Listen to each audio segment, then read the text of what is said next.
It was madness. It was people running everywhere. The radio was chaotic. Your adrenaline's pumping 100 miles an hour. You're trying to figure out what's going on. Last thing Buddy did was got on the radio and screaming, I'm shot, I'm shot. That was kind of his last act of serving others and trying to let others know what was going on. The jury is now seated for the murder trial of accused Athens cop killer Jamie Hood. My whole world just fell apart at that moment. I just remember kicking off my shoes so I could run faster and ran as fast as I could and gave him a big hug and just cried and cried and cried. Just all of our plans we had, kids and the farm and growing old together, all those things would never come to be. Hey, nobody, please help! I couldn't do it! Can you? Okay, Johnny, okay. When I realized I'm on the phone with this murderer, and I realized that he has people that are being held against their will, and one of the first things that came out of his mouth was, we have babies. It's real. It's real. And I was like, oh wow, what if he hurts one of these kids?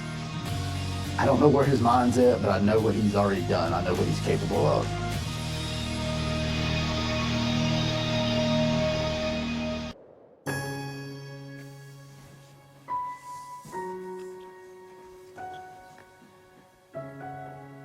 So this is a picture of Buddy and I on our wedding, February 17th, 1996. We were both 19.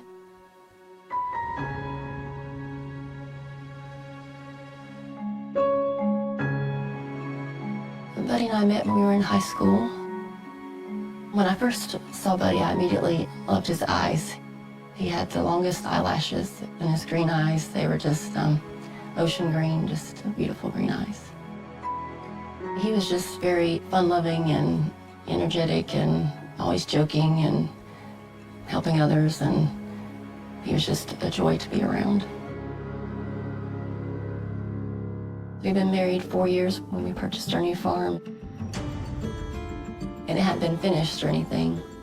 So we worked our regular jobs during the day, and then every afternoon we'd work on the house.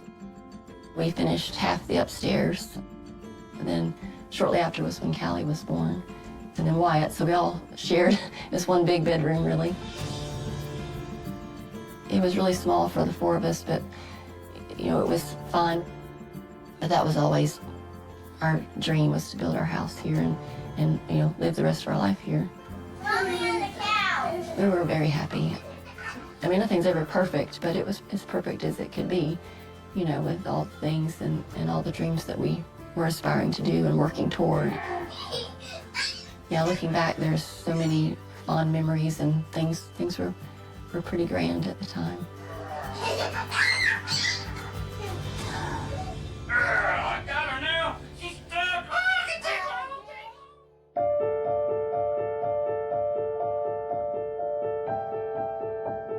On March 22nd, 2011, it started out like any normal day.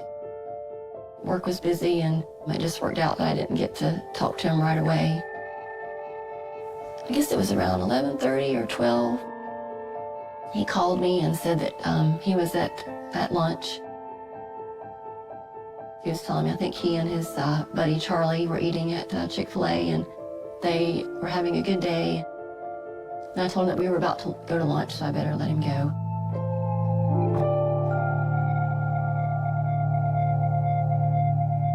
But later that day, I realized he had left me a message. So I still have that message on my phone. Hey, babe, just checking your week. Hope you're having a good day. And I'll holler for later. Love you. Bye. This is the voicemail that I found later that I didn't realize that I had. And so thankful that I had that. We always ended our phone conversations with, I love you, so I think he just said love you, but I'm glad that we always did that.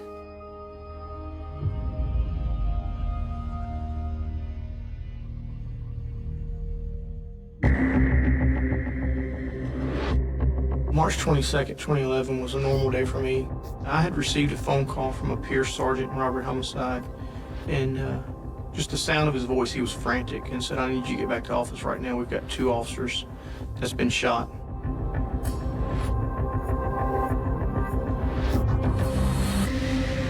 And for me, it was like the world stopped. We had never experienced anything like that. So I wanted to know, what happened and who was it. This had all started earlier that afternoon when a man in the east side of Athens was kidnapped. He was held at gunpoint, put in the trunk. He was able to escape while sitting at a red light, and that's what alerted the authorities. Okay, 911. Hey, how you doing? Hey, I would like to report a kidnapping. Okay, where are you at? Luckily, I jumped out the boot of the car, and they home tied me and everything.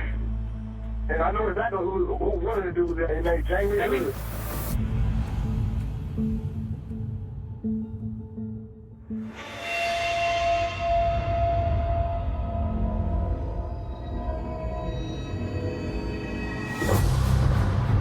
And that's what started the manhunt.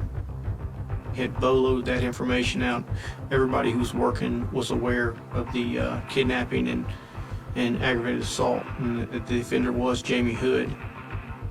And so during that manhunt, your adrenaline's pumping 100 miles an hour. You're trying to set up. You're trying to figure out what's going on. The radio was chaotic. It was madness. It was people running everywhere.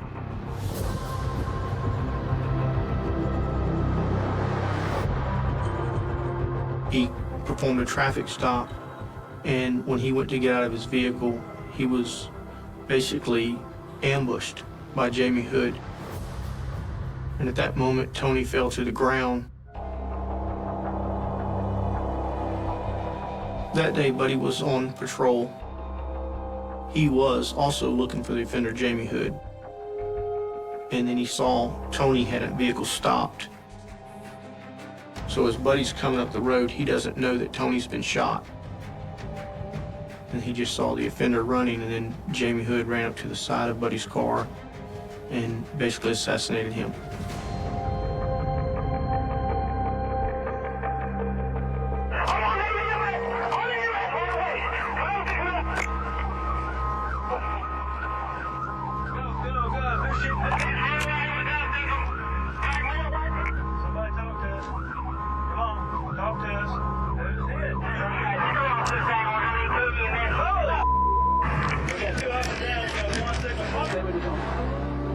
Tony, stay with us, okay, buddy? Come on, buddy. Buddy, Christian. Relax, man. I'm with you, okay? Buddy was shot several times, and that bullet went in between his vest and entered his heart. The last thing Buddy did was got on the radio and screaming, I'm shot, I'm shot. But that was kind of his last act of serving others, of trying to let others know what was going on.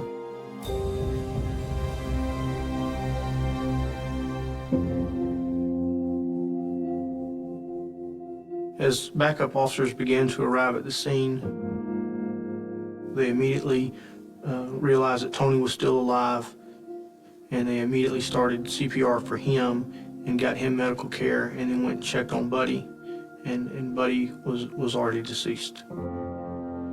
But at that point, I shifted my attention to the scene, and I don't believe I was prepared for what I seen. It's just seeing him in that car and slumped over, and then on his computer, a picture of his kids, and just knowing what was going on at that moment. And this is my brother, this is my friend, and now he's paid the ultimate sacrifice. He's lost his life. And I had to stay focused because we had a job to do, and Buddy would expect us to do our job.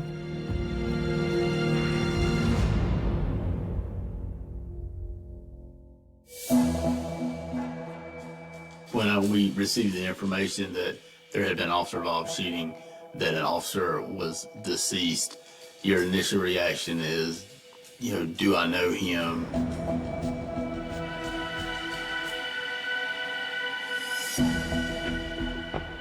Me and Buddy went to the same high school.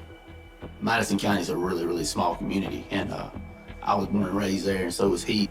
I'd see Buddy around. I always heard great things about Buddy. You know, there's sadness, there's anger. There's an anger that comes, but you don't have time to process that at that moment. You have to go and do the job.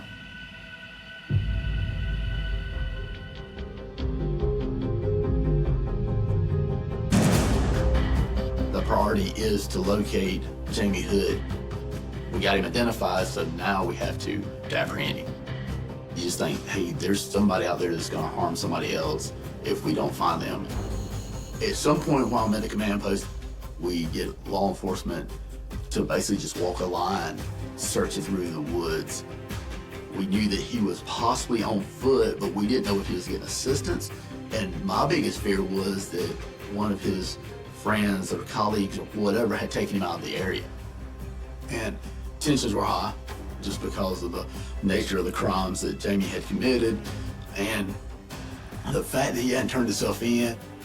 You know, law enforcement thinks they're walking into a gunfight.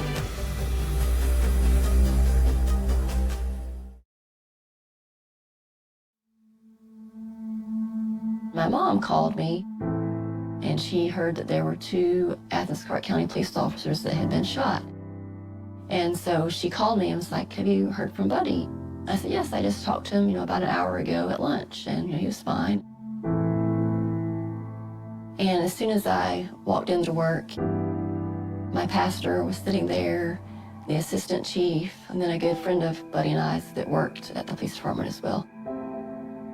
They were all standing there, and their faces, I could just tell that something was not good. I don't know what came over me because I turned around and immediately ran out the door and into the parking lot. If I could stop them from telling me this, then it's not really happening. And the gentleman that worked at the police department, Mark, he caught me in the parking lot, and I just, dropped to the ground. I asked him, where, can we go see him, and, where is he? And he just shook his head. That was really hard because that's all I wanted to do in that moment was go be beside him. And I, did not know what to do, and, my whole world just fell apart at that moment. Just all of our plans we had, the kids and the farm and going old together, all those things would never come to be.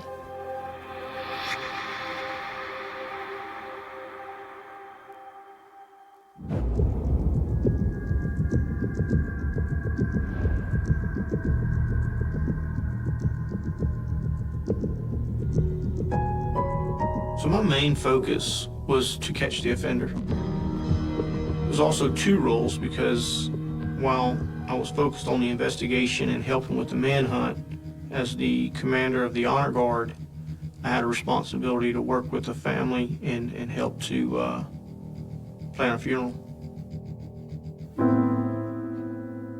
A few weeks before Buddy was shot and killed, we had an Honor Guard detail. We had officers standing guard at the casket, and Buddy was one of those officers.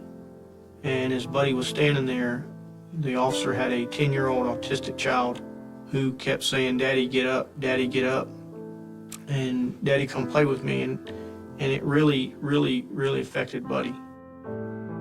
So he was really upset, and once he got relieved, he came to me and said, "Sir, I can't go back out there. I seen that as my son. I couldn't imagine that happening. I just can't do it." He could see that as being his son, and now the realistic for me is his son. Once we had met with the family and I talked to Melissa, I think the last thing I said is, "We're going to take care of it. We're going to make sure that he gets full honors," and I meant that. I wanted to make sure that we done right by her and her family.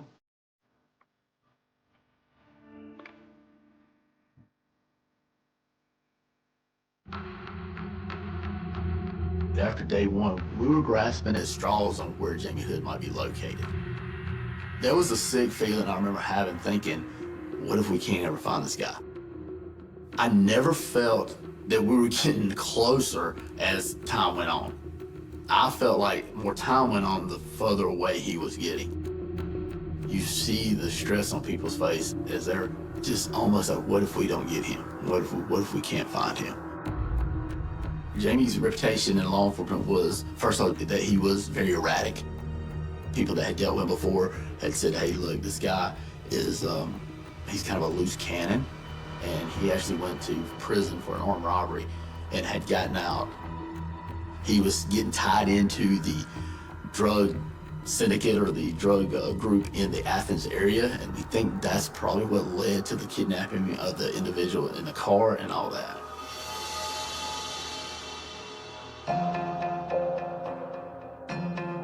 The vehicle that the original kidnap victim was in, that vehicle was discovered, and we seized it and towed it to the GBI office in Athens. Crime scene specialists are actually processing that vehicle, and they find a shell casing. And the case agent believed that that was fired from the same gun that killed Amari Ray.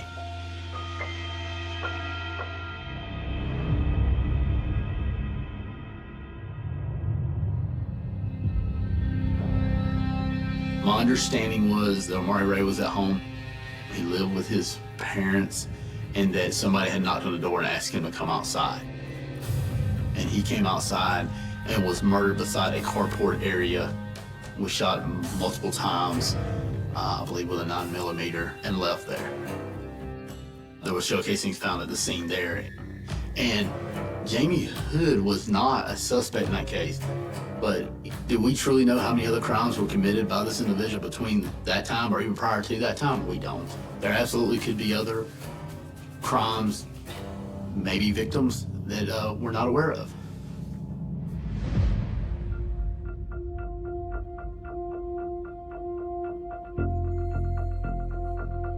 As the days wore on, I felt like, man, things are just, we should already have him. That was what's going through my head.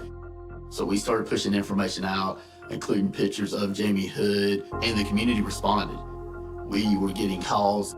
The information was coming in. It was a ton, and we're trying to decipher. And we're getting this stuff, and I'll be honest with you, the command post was buzzing. There's a lot of activity. I'm wanting to clear my head just because it's pretty crazy, and I kind of walked down to the end of the command post and just gathering my thoughts. And like it got quiet all of a sudden, and I hear one of the dispatchers who knows me, and she goes, "Trent, phone call." And so I'm just kind of like, I don't, what? And I almost was annoyed. And she goes, "It's Jamie." And I was like, "Who?" "It's Jamie." I said, "Jamie who?" "It's Jamie Hood." And that was the moment that I realized he was calling into us. Hey, James. Hey, sir. Hey, bro. This is Trent Hill. I'm with the GBI. How are you? Yeah, man, I can't keep doing folks like this, man. All right. Can't keep carrying on this, man. All right, man. See. Now, look, though, hey, I'm gonna let you talk to these hostages. When you get all their names, and let you know their eyes, okay? Okay. All right. Let me talk to the hostage. When I realized I'm on the phone with this murderer, and I realized that he has people being held against their will, my mind starts racing a little bit. But at one point, he starts putting other people on the phone. And one of the first things that came out of his mouth, or the first thing I remember coming out of his mouth, was, "We have babies." Can you tell me how many folks are in there with Jamie? Yes, it's 8 and a newborn. It's 8 and a newborn. It's 9 and all. 9 total, 8 and a newborn. Yes, sir. It's real. It's real. At that point, it's like, oh wow, what if he hurts one of these kids? And he's up and down. He's very erratic, and I don't want to do anything to set him off. Jamie, you still there, man? Yeah, man. Okay, but we want to get all the other people out of there, the people that aren't involved. Oh, ain't nobody do the help until you do the can you? Okay, Jamie. Okay. Tell me what you gonna do. Okay, all right. Jamie. Jamie.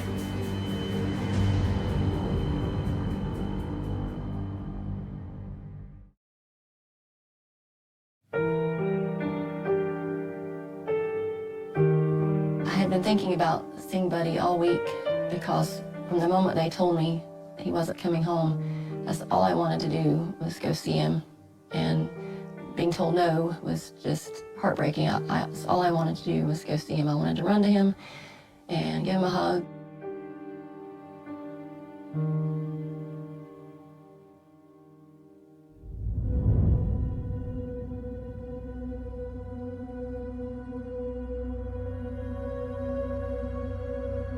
As we're heading there, I start seeing helicopters and blue lights going everywhere. And I just looked over at him and I said, "Is that what I think it is?" And he said, "Yes." And I didn't ask anything further. I knew that they would take care of it, and I knew that he would be captured one way or another, and I didn't have to worry about it. When we got there and they opened the door for me to go in, they were just going to let me go by myself for a while. So I had on heels for whatever reason, and I just remember kicking off my shoes so I could run faster. And ran as fast as I could to the casket and gave him a big hug and just cried and cried and cried. When we were dating, we lived in different counties and were long distance from each other. Our parents got onto us for our long distance phone calls, so we had to write letters. And we always signed them "Love Me" because we liked the song, "Between now and then, until I see you again, I'll be loving you, love me." So we always signed our letters that way.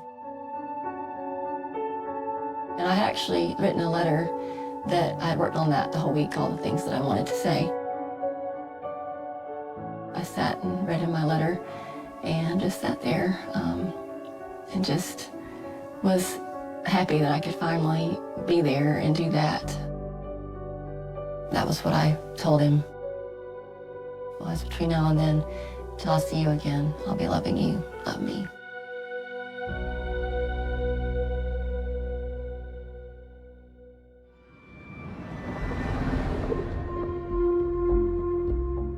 I truly don't know the exact amount of time I was on the phone with him, but I know it was numerous short conversations. I'm not a negotiator. I don't have that training, but one thing that the GPI does a good job with is they teach us how to talk to people and how to relate. So that's where my mind went, is that, hey, this is just an interrogation. Me and you are in this, buddy. We're in this together, okay? Now you're talking my language. Yeah, we're in this. Yes, sir. We're in it together. We're in it together. Hold on, when you play football, if you run the ball by yourself, you have a fill and a light blocking for you. You're right. You're right. That's your team ball then, bro. Let's get this over with, man. Listen. Back home. Okay, me and you have a lot in common, man. I'm telling you right now. We want this thing to end peacefully. We want it to end smoothly. We both love football, man. It's one of my favorite things. We can talk that. We can talk football. We're in this together. Me and you are in it together. I was trying to pull out something that we had in common, and he went from cussing me out to actually having a conversation with me and a dialogue with me. Okay, Jamie. All right, I want you to hear me now. I need you, before this stuff starts happening, I need you to let them kids out, man. Oh, yeah, that's what you gonna do. You better let them out. The way I tell you to let them out. I know, Jamie. I didn't have to call you, Twit. Okay, you're right, Jamie. You didn't have to call us then. So I'm having you out, Twit. Okay. It's a team over here, okay? Okay. When you get here, hey, you call me. Okay, tell me where. Tell me where you want me to get the team to. I don't know where you're at right now. Hold on, you can tell you your address. Okay, all right. We're about to get started. Hello? Okay, I need to know where you're at, sweetie. Tell me what the address is. 102. 102? Creek. There was a sense of relief because I knew we weren't looking for him anymore. But then the anxiety of he could hurt more people was, kind of replaced that little bit of relief pretty quick. Yeah. Got the address. Get the team over here. Okay, get the team over there. But they get me to the location, and the negotiators were there listening and everything. So I was able to pass the phone off at that moment. And there was so much relief when I got that phone out of my hand. Okay, Magnus, can I help you? Hey, yeah, hold on. Do you want to keep these folks alive? Yes, sir. Do you want to keep these rest of these folks got there alive over there? Yes, sir. You get me this food team so they can watch y'all. Don't trust you. You don't trust us, so you want to see us on the television? Oh, yeah, y'all don't this. Because he's wanting media there. He thought that we were going to execute him. I do think he thought that. Our biggest concern was that he was wanting to go out in a blaze of glory, for lack of a better term.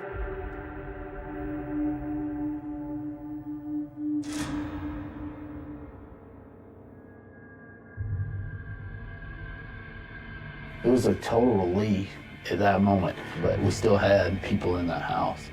And then I hear over the radio 1095, which means there's a 10 code for in custody. When he surrendered between two ladies because he was scared of having to face the consequences for his actions. And I think that's the definition of a coward.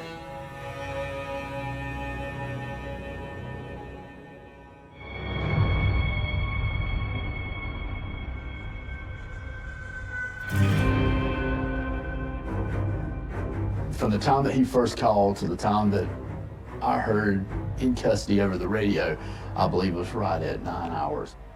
It seemed like forever. And I kind of sat there, gathered myself, and I was almost like, oh, it's over. For about 5 minutes, and then realized, hey, yeah, we're gonna talk to this guy. And ego kicks in. As an investigator, you want to be the one that gets the confession.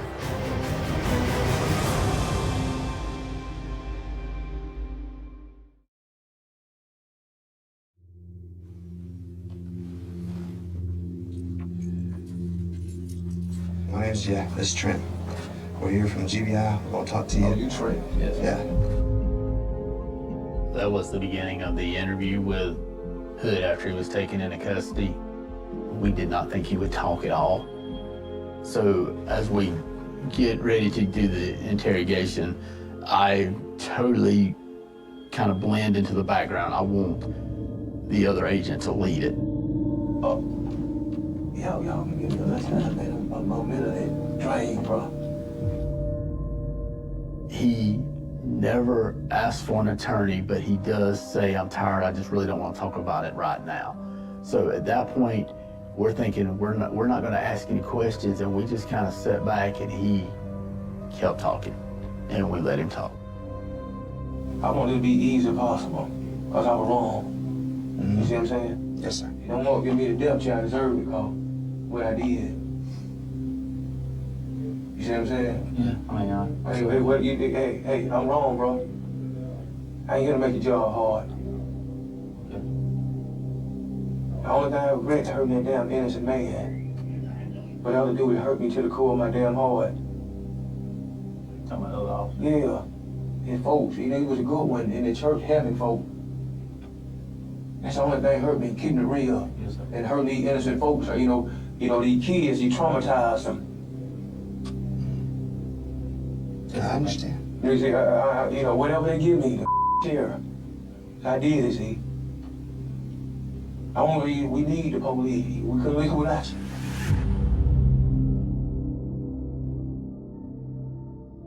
So he apologized or verbalized remorse for killing Buddy Christian. I'll take this with me to the grave, that everything he did was very calculating. I don't believe he felt remorse. I believe he, in his mind, that's what he had to do to try getting away that day, and that's what he was doing. Jamie, he is very streetwise. He knew what he was doing, and he was trying to manipulate the situation. From the first interview, when we left the interview, when it was concluded, we actually left in kind of good terms with the knowledge that, hey, we're coming back to talk to you again, and he seemed to be fine with that. He loves the attention, which aggravated the mess out of us. I felt like we're almost feeding into him a little bit. Thank you, man. Yes, sir.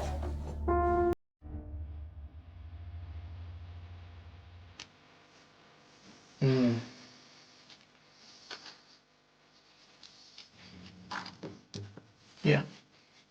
No, it's a picture of Jamie Hood, and I don't care to see that, and That's what evil looks like. After 12 years, I'm still disgusted just to see it, just because of the coward he was and what he did to this community and the Christian family and the Howard families. It meant a lot to me that he was in custody at that moment. I just broke down. Seems like all the way before that, from the start of this 6 days ago, I kept everything else focused on Buddy. I was focused on Melissa. I was focused on doing the right thing. It really hit me at really the magnitude and what we had lost as a department, as a community. It was really tough. In any situation where an officer loses their life, they wanted to serve their community and they gave the ultimate sacrifice. But the ones who suffer and pay the most are the families, the ones that are left behind, to pick up the pieces and to try to move on.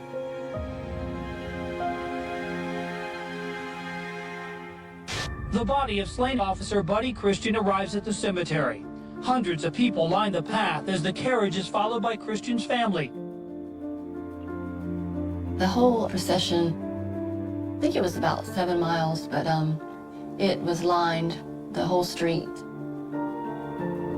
The community came out. I mean, there wasn't a bare spot along the whole route, and the kids and I, we got to see all of that, and people had signs, you know, our hero, and thank you, Officer Christian, and or thank you, Buddy, and it was just amazing. As you can tell in my face, I was really an autopilot. I just really switched it off and just going through the motions. I was given the folded flag from the chief, and I just hugged it. That was, I felt like I was hugging him. There's just a beautiful tribute to someone who gave his life for his community. But then getting back home, it was like, okay, now what? And I remember sitting there with my mom and looking at the picture. I'm like, how is this real? What? I don't really believe it still. It's not. It just can't be.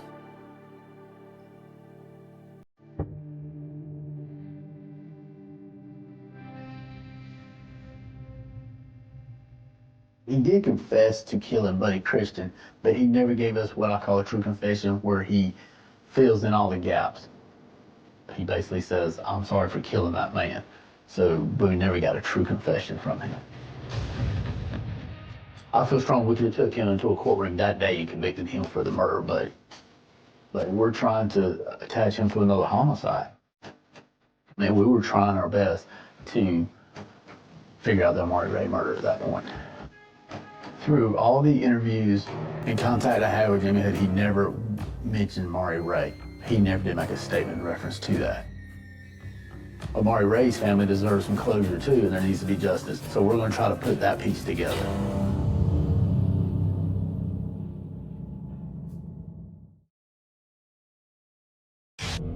Police tell me they are investigating Jamie Hood as a possible suspect in the shooting death of 30-year-old Kenneth Omari Ray. His name never came up as a suspect in that case until after Buddy was murdered and we started that investigation. The relationship between Amari Ray and Jamie Hood was not as clear-cut. Our belief is that Amari Ray might have been involved in the drug trade a little bit, and we don't know if there was other grudges. We don't know that, but that seems to be the main focus of what set everything in motion.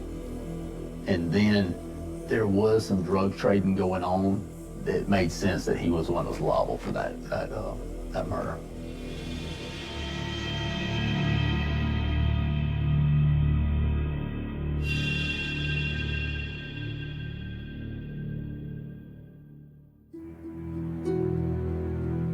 Looking at the end results here with a dead police officer, a kidnapping, you know, we look back at it and we do feel like, hey, if we would have solved Omari Ray's murder the night of the murder, you know, this stuff wouldn't have happened.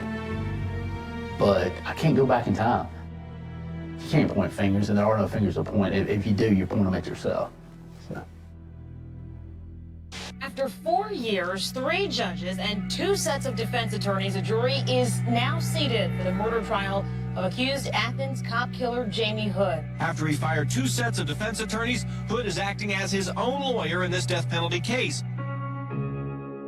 I feel like in his mind, this is a big movie, and he's the star character, and everybody else is just small bit part actors in it. Never could step back from himself and say, hey, I ruined a bunch of lives here. And he liked being up there.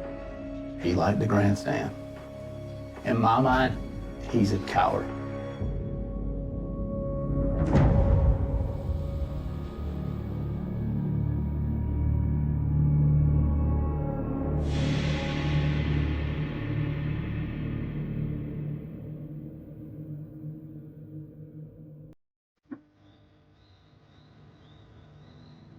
Following Buddy's death, the community has really stepped up in remembering and creating opportunities to remember Buddy. One of Buddy's lifelong goals was to build a house on the property that they had, and the community looked at that as an opportunity to really fulfill Buddy's dream and to help know that his kids would be taken care of and have a nice place to live. And so they got together, a lot of fundraisers, so a beautiful house was built. Then, Melissa, she's very strong.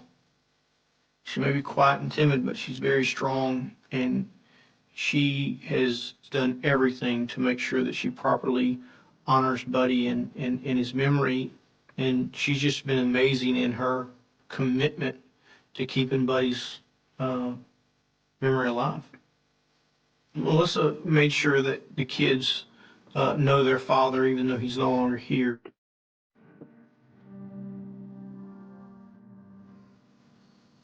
He looks just like his daddy, so. I think the sad thing is that he's having to be at a cemetery and just look at a picture of his father versus being able to actually hold his father and having someone there to be there for him. What do I miss about Buddy? I miss his smile, jokes, and just his personality. He's just genuinely a really, really great guy, and I miss that.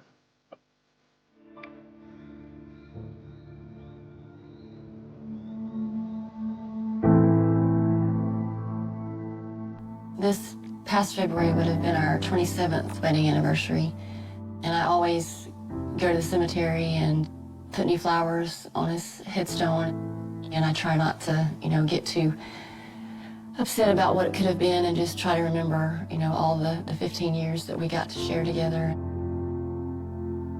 There's just so many things that you just become one person, and when that's gone, it's like half of you died. I think half of me did die, and I've had to rebuild that other half, and it still is a journey for me to rebuild myself and figure out, who I am without him and who I still want to become, So it's just still a learning process every day.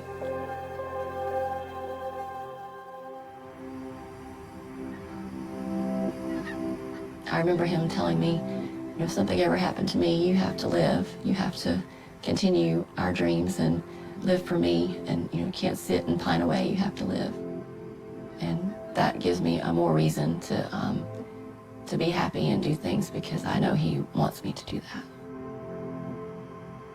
So part of my joy and finding joy on this new road that I've started is I've gotten remarried.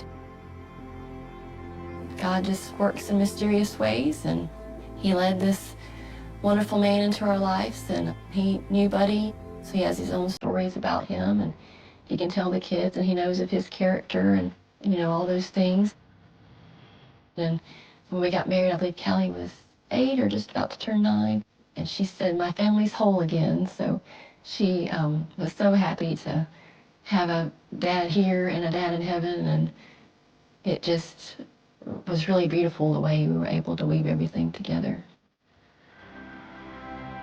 A lot of people get stuck and don't continue on with that fork in the road, but I decided I was going to do all that I could to live like he told me to, and show the kids that yes, this happened, but it's not going to define our life, and we're still going to live a good life and our best life and honor your dad and keep him in our heart and, you know, still do all these dreams. They'll be different dreams, but they're going to have pieces of what I had started out on.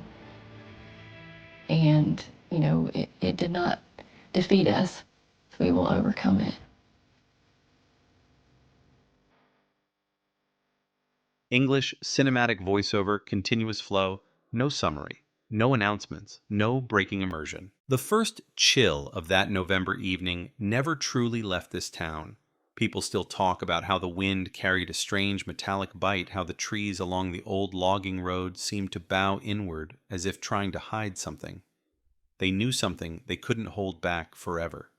It was the kind of night where headlights felt dimmer than usual, the kind of night where every sound sharpened, and the kind of night that would later be remembered as the moment an entire community walked unknowingly into the shadow of its longest, darkest, cold case.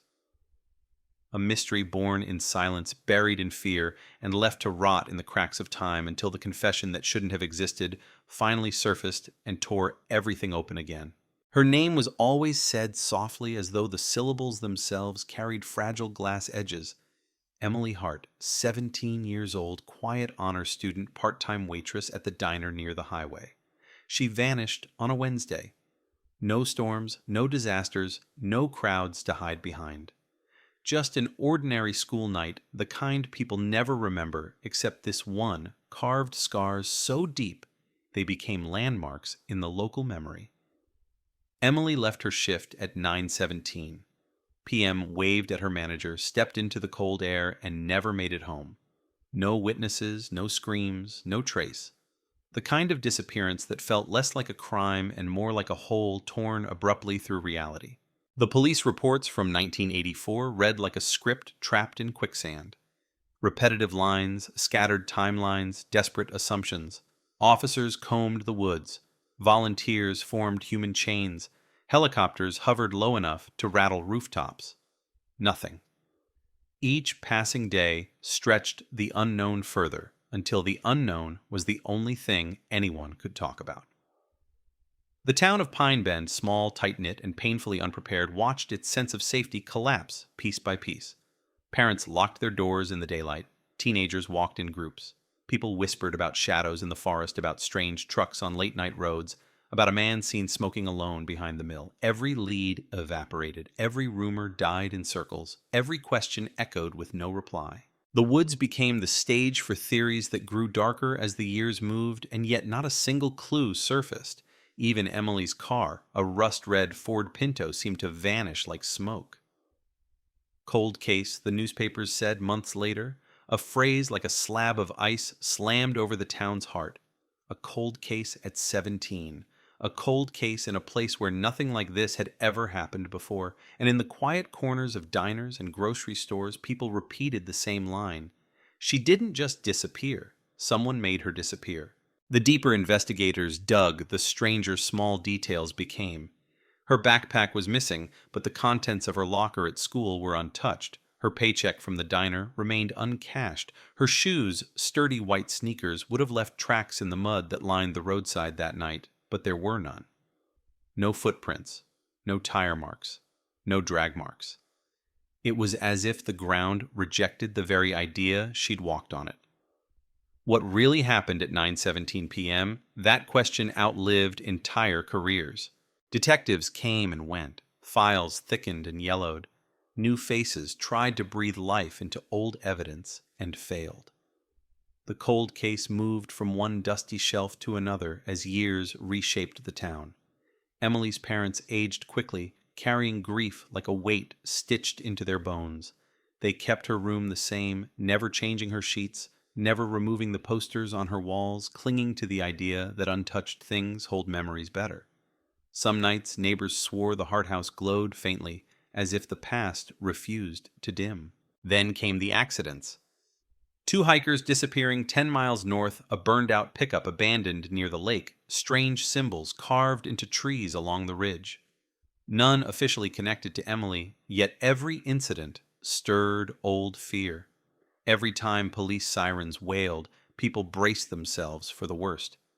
They said the woods were cursed. They said someone out there watched the trails. They said Emily wasn't the first. She just happened to be the one the town couldn't forget. But the case remained frozen in time, dormant but not dead. It lingered in local lore, whispered by campfires, retold during storms, haunting Pine Bend like a ghost with unfinished business. Until the night the phone rang at the sheriff's office 40 years later, and a trembling voice said, "I know what happened to the Hart girl. I'm ready to confess." The confession came from a man named Jonas Reed, 63 years old, mild-mannered, retired mechanic. No record, no trouble, no reason to be on anyone's radar. His voice cracked like brittle wood as he spoke, as though he'd been choking on this truth his whole life. He walked into the station with a slow, defeated shuffle, wearing an old blue jacket zipped to the neck, hands shaking, eyes hollow. No lawyer, no hesitation. He sat down, exhaled, and said, "It's time. I can't carry this anymore." The officers didn't know what to make of him. The town buzzed within hours. A confession to the most enduring cold case in local history from a man who had never even been a suspect. Reporters poured in like floodwater. Social media exploded. Hashtags formed. The Hart cold case was reborn in a storm of speculation. The community held its breath as Reed began to unravel a story. No one expected a story that did not fit the narrative people had clung to for decades. He claimed Emily got into his truck willingly. He said he knew her, though, only through short conversations at the diner. He described her smile with unsettling precision, the way she tucked her hair behind her ear, the way she wiped down tables in small circles. He said she was scared that night, scared of someone following her, someone she refused to name. Reed insisted he only wanted to help, that she begged him to drive her somewhere safe, that he didn't mean for anything to happen. But something did happen. He described a detour through the old logging road, a sudden panic, voices in the trees, or maybe in Emily's head. He described her pounding on the dashboard, screaming for him to stop. And then, nothing. A blackout, a missing fragment, a moment swallowed by darkness. When he came to, he said Emily was gone, not harmed, not taken, just gone. As if she stepped out of the truck and dissolved into the forest air. He never found her. He said fear crushed him into silence, fear that the police would blame him, fear that the town would destroy him, fear that he would never escape what he saw or what he thought he saw. But the more he spoke, the more impossible the story sounded. A blackout, a vanishing. No physical evidence tying him to the disappearance, no record of him being near the diner, no proof he'd ever driven that road that night. Detectives listened, scribbled notes, exchanged glances. Something was wrong, something was missing, something didn't fit. Why confess now? Why after 40 years? Why tell a story that offered no answers, only more questions? Some said guilt drove him insane. Others whispered he was covering for someone else. Others believed he was a distraction engineered by whoever had been hiding in the shadows all these years. But beneath every theory lay a single, chilling truth. Reed knew details about Emily's last night details never made public. And that changed everything. The sheriff reopened the case. Investigators retraced Reed's steps. Teams searched the logging road again, digging under fallen logs, slicing into the forest floor as though trying to reach the past itself. Dogs sniffed the air. Officers canvassed old neighbors, old coworkers, old friends. Every inch of Pine Bend rustled with the disturbance of old ghosts being shaken awake. But the woods resisted. They swallowed evidence. They warped memories. They twisted timelines. And Reed, sitting in his cell, whispered over and over, "I tried to save her. I tried." As the investigation deepened, tension crawled across the town like a slow-moving wildfire. People watched each other differently. Old rumors returned with sharper teeth. Old names resurfaced, names connected to secrets everyone thought were buried. And through it all, one unanswered question pulsed like a heartbeat beneath the floorboards of Pine Bend. If Jonas Reed wasn't lying, then where did Emily Hart go? English, cinematic voiceover, continuous flow, fast-pacing, dramatic no breaks. The morning after the confession, the air in Pine Bend felt heavier, as though the town itself had spent the night awake, turning over old memories like jagged stones. Fog clung low to the pavement outside the sheriff's office, swallowing the tops of street lamps and muting the world to a dull gray hum. Reporters gathered in tight clusters, their breath forming small clouds, their cameras pointed at the entrance like rifles aimed at a single target. Truth, or at least the spectacle of it. Inside, tension built in the narrow hallways, settling into every corner like dust. Detective Mara Kellings arrived just after dawn. Her jaw clenched, her coat unbuttoned, her pace sharp enough to cut through the quiet. She was the one who had taken over the cold case file 3 years earlier, mostly as a formality, a symbolic gesture, a nod to the families of old tragedies. She wasn't from Pine Bend, wasn't shaped by its myths or softened by its nostalgia. She saw the Hart case the way she saw every unsolved disappearance, as a question that refused to die. And now, after nearly half a lifetime of silence, someone had finally stepped forward, claiming to hold the answer. Except that answer came wrapped in contradictions, strange gaps, and the unnerving stillness of a man who claimed he didn't kill, didn't kidnap, didn't hurt, but somehow held the key to everything. She found Jonas Reed sitting on the metal bench in the interview room, staring at the blank wall as if waiting for it to speak. His hands trembled in slow, rhythmic pulses, his fingers twitching like they were trying to remember something his mind had long forgotten. When Mara stepped in, he lifted his head with a weary resignation, as though he knew this conversation would carve deeper wounds than the one before. "You said you blacked out," she began, her voice low, steady, clinical. "How long were you unconscious?" Reed swallowed hard. "Minutes, maybe longer. I don't know. Everything felt wrong." "Wrong how?" He pressed his palms together, eyes tightening, like the world bent, like the dark wasn't just dark, like something pressed against me, like... His sentence dissolved into a weak exhale. She was screaming, and then she wasn't. A knot tightened in Mara's stomach, not from belief, but from the unmistakable sincerity dripping from every one of his broken words. Hallucinations, a fabrication, a rehearsed lie. Every possibility felt too easy, too neat, too convenient. The best liars weren't unhinged. They were calculated. Reed seemed like a man drowning, not manipulating. "Why didn't you come forward sooner?" she asked. His response was almost a whisper. "Because I saw her after that night."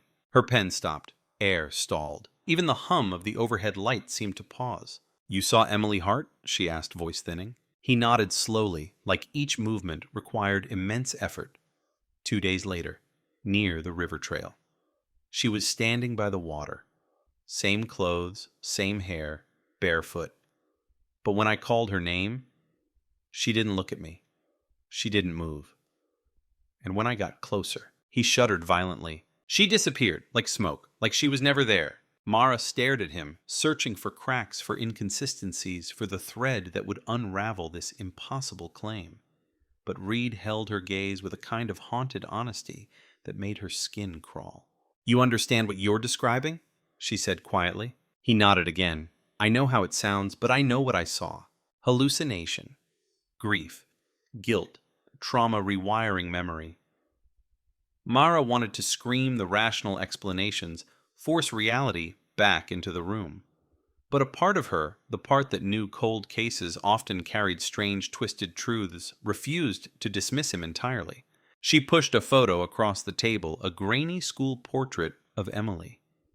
"Is this the girl you saw at the river?" His response came instantly. Yes, exactly like that. Not older, not changed. Mara inhaled slowly. That was the detail she feared he'd say. The sheriff watched from behind the one-way glass, running a hand over his tired face. "He's lying," he muttered. Convincing only himself. He has to be. But if he was lying, then why confess without evidence against him? Why come in alone? Why give a story that made no sense, one that only deepened suspicion rather than exonerating him? Mara stepped out of the room, letting the metal door swing shut behind her. "I want his truck searched," she told the sheriff. "Every inch. And I want troopers sweeping the old logging road again." He nodded, though reluctantly. 40 years, Mara. What do you expect to find? Something she said more to herself than to him. Something that doesn't want to be found. By midday, the search team had reached the logging road, a narrow, twisting path swallowed by towering firs. The forest felt older here, heavier branches hanging low as though burdened by the weight of secrets. Fallen leaves coated the ground in brittle layers, cracking under every step. The air had that unnerving stillness, found only in places untouched for too long. Mara walked ahead of the group, her eyes scanning the soil, the bark, the shadows. She wanted footprints, tire tracks, broken branches, anything that rooted Reed's story in physical truth. Instead, she found silence. Too much silence. Then one of the deputies called out urgency, slicing the quiet. "Detective, over here." She moved quickly, boots sinking into the soft earth. The deputy pointed to a section of ground near a cluster of roots, an unnatural indentation, rectangular, shallow, partially collapsed. Not fresh, but not ancient either. "A burial site?" he asked. "No," Mara murmured. "A grave would be deeper." She knelt, brushing aside leaves. Beneath them, fragments of cracked glass, a rusted hinge, and a piece of metal painted in a faded, unmistakable red. Her heart kicked. A Ford Pinto, Emily's car. Every breath she took sharpened into icy pins. The car had been here hidden under decades of rain and soil, and someone had gone to great lengths to bury it, just enough to erase its presence without leaving a mound. A professional job. Or someone who'd had time. Someone who didn't fear being seen. She forced her voice steady. "Get excavation equipment. Now." As deputies marked the site, Mara stepped back, feeling the forest lean inward. Reed's story was suddenly not just the ramblings of a guilty old man. The car proved he wasn't lying about driving the road that night, just as it proved he had hidden something. But what? And why bury the car, but not the girl? Her radio crackled. "Detective Kellings, we need you at the station." "Reed," he's saying more. Mara didn't wait. She sprinted to her vehicle, gravel spitting beneath her tires as she tore down the road and back into town. Each mile churned faster questions, darker theories, and one looming fear: Reed wasn't confessing everything. He was confessing just enough. Back in the interrogation room, Reed's posture had changed. He sat forward, fingers interlocked so tight they turned white eyes restless, as if he had been waiting for her. "You found it, didn't you?" he said. Mara froze. "Found what?" "The car," he whispered. "You found the Pinto." She stared at him. He wasn't surprised. He wasn't confused. He wasn't relieved. He was terrified. "How did you know we found it?" she asked. "Because he said," swallowing hard, "I didn't bury it." A cold pulse slid through her spine. "Then who did?" Reed's voice cracked. "The man who followed us." The room darkened around Mara as though the shadows leaned closer to listen. "What man?" she demanded. Reed's breathing quickened. The one Emily was scared of. The one she kept looking for in the mirrors. The one she said wouldn't let her go. Mara's pulse hammered. "Give me a name." "I don't know his name," Reed said, voice trembling. "But I saw him, in the woods, while I was unconscious, or whatever it was that happened. I remember waking up for a second. Just a second. Long enough to see her standing at the edge of the trees. And a man behind her, tall, wearing a coat, watching us." The room felt suddenly smaller, claustrophobic, air thinned. "Why didn't you tell me this earlier?" she pressed. "Because I didn't know if he was real," Reed said. "Or if I imagined him, or if he was the reason she disappeared. I tried to forget his face. I tried to erase it. But when you brought up the car, it all came back." Mara slowly lowered into the chair across from him, her pulse roaring in her ears. "What did he look like?" Reed closed his eyes, like someone who had been there before, someone who knew the road, someone who didn't want witnesses. She leaned forward. "Reed, did this man take Emily?" "I don't know," he whispered, "but he took something, and he made sure I never opened my mouth." "What do you mean?" Reed lifted a trembling hand to his temple. "Every time I tried to remember his face, I felt sick, like my mind was pushing back, like something was gripping me from the inside." Mara stared, heart pounding. This wasn't just guilt. This wasn't fabrication. This was fear, layered over trauma, layered over something else. Something she could feel in the air, now thick and unsettling, like pressure building before a storm. She stood, forcing composure. "Reed, we need to go back to the site. You're coming with us."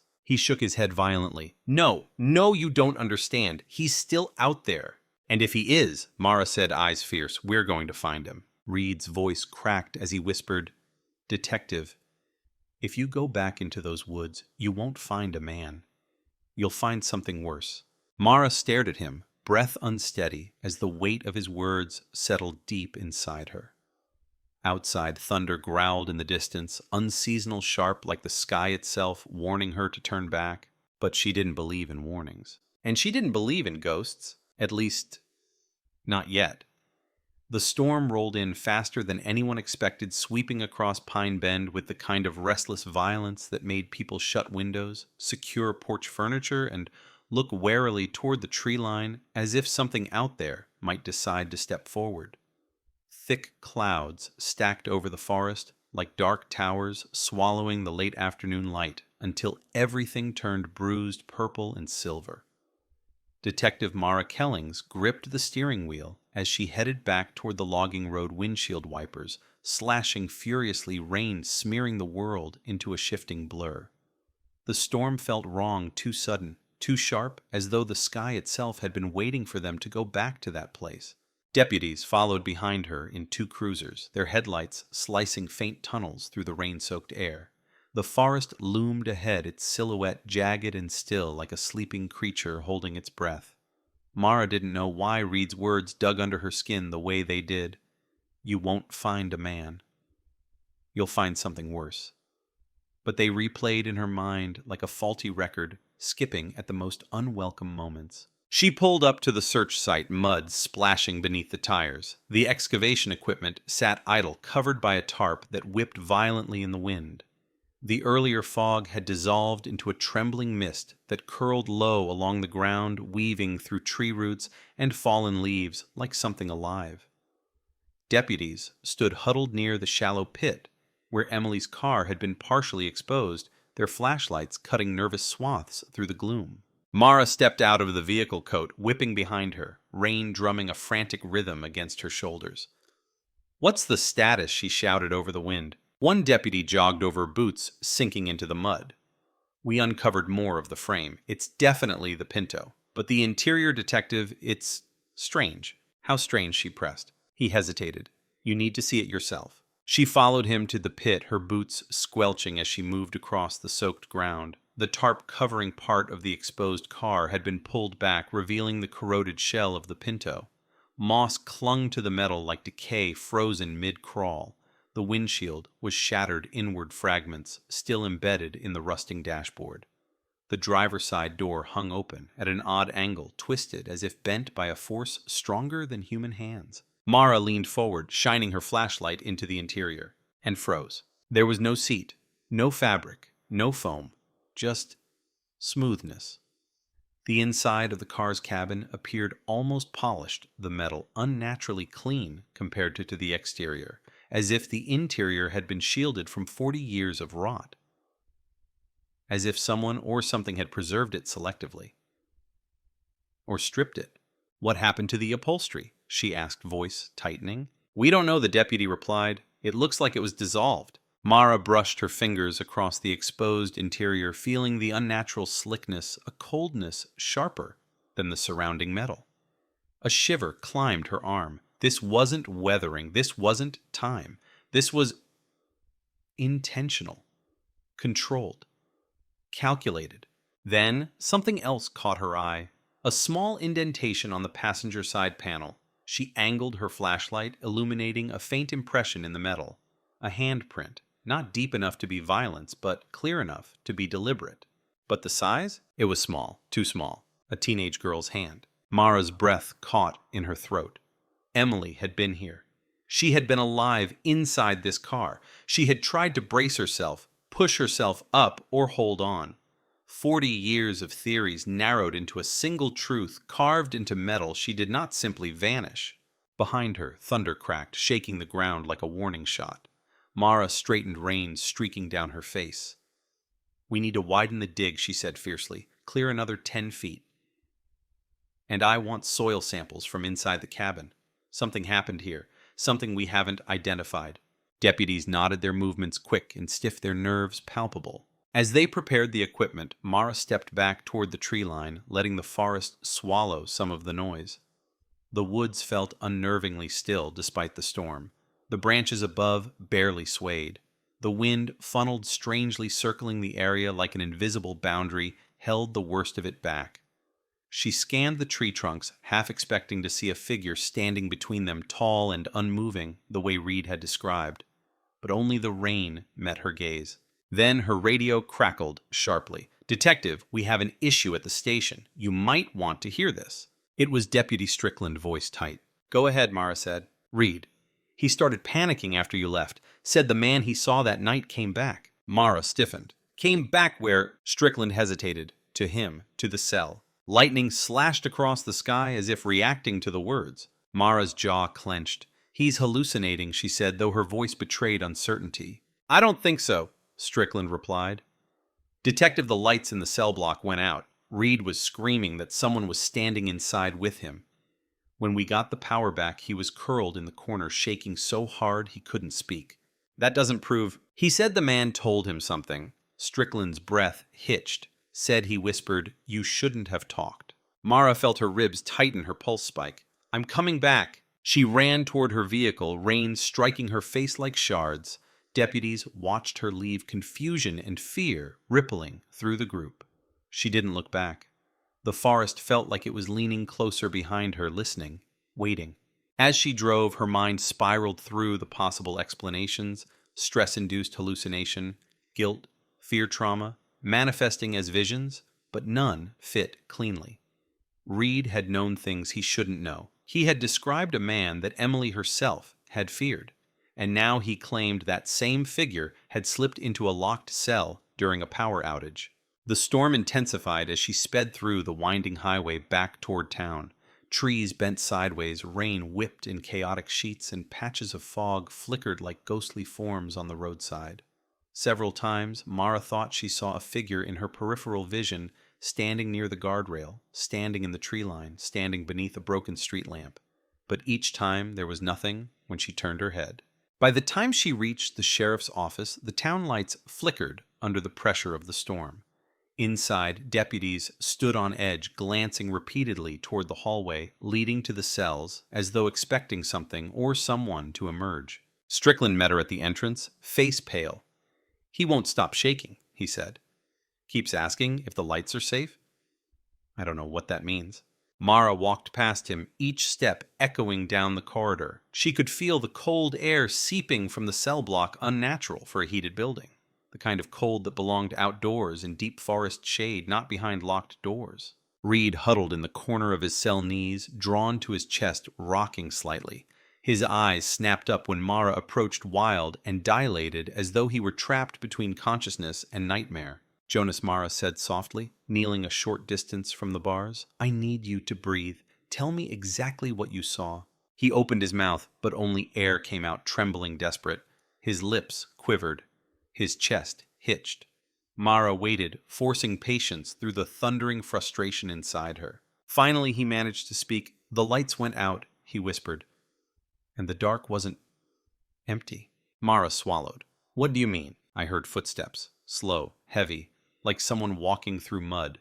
His voice cracked, then he spoke, right next to my ear. "What did he say?" Reed's eyes filled with tears, his whole body trembling. "He said the same thing he said that night," Reed whispered. "She's not for you." Mara stiffened. "He said that before 40 years ago." Reed nodded violently. "Right before I blacked out, right before she disappeared. He whispered it. That exact sentence." The corridor seemed to shrink around her. The fluorescent lights above hummed too loudly, too unevenly. Something about Reed's voice, his shaking the conviction in his terror, it all pressed into her chest like a weight she couldn't ignore. She exhaled slowly. "Jonas, look at me. Who is he? Who could he be?" Reed shook his head, jaw clenched in anguish. He's not... The words tangled in panic. "He's not a man the way you think." Mara felt ice spread along her spine. "Explain." Reed stared at her, eyes wide, with a fear that seemed older than his years. "He doesn't look older," he whispered. "Not one day. He looks exactly the same as he did in 1984. The silence that followed was thick enough to choke on. Mara stood slowly, her hands cold. Not because she believed him not fully, but because something inside her recognized the pattern fear that deep wasn't invented, trauma that sharp wasn't performed. Reed had seen something. Whether it was a man, a shadow, a memory twisted by guilt, or something else entirely, Mara didn't know, but she could no longer dismiss his words. A deputy approached, voice shaking. "Detective?" The cameras caught something during the outage. Mara turned, heartbeat spiking. What kind of something? The deputy swallowed hard. "You need to see it." They led her to the surveillance room, where a monitor replayed the cell block feed. Static blurred across the screen as the power flickered, the lights dimmed, and then darkness. Black, complete, and suffocating.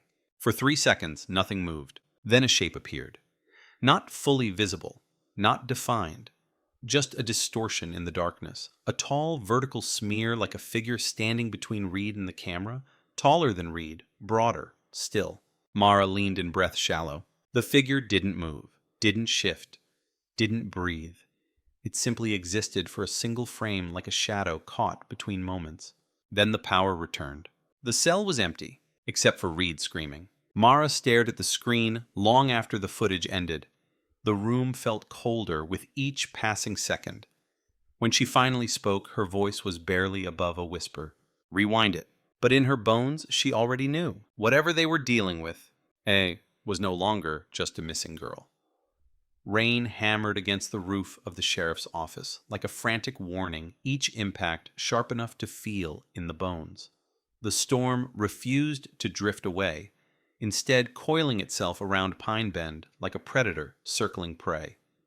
Inside the surveillance room, the faint glow of the monitor cast pale shadows across Detective Mara Kellings's face as she rewound the footage again and again, her fingers tense on the controls, her breath steady but thin.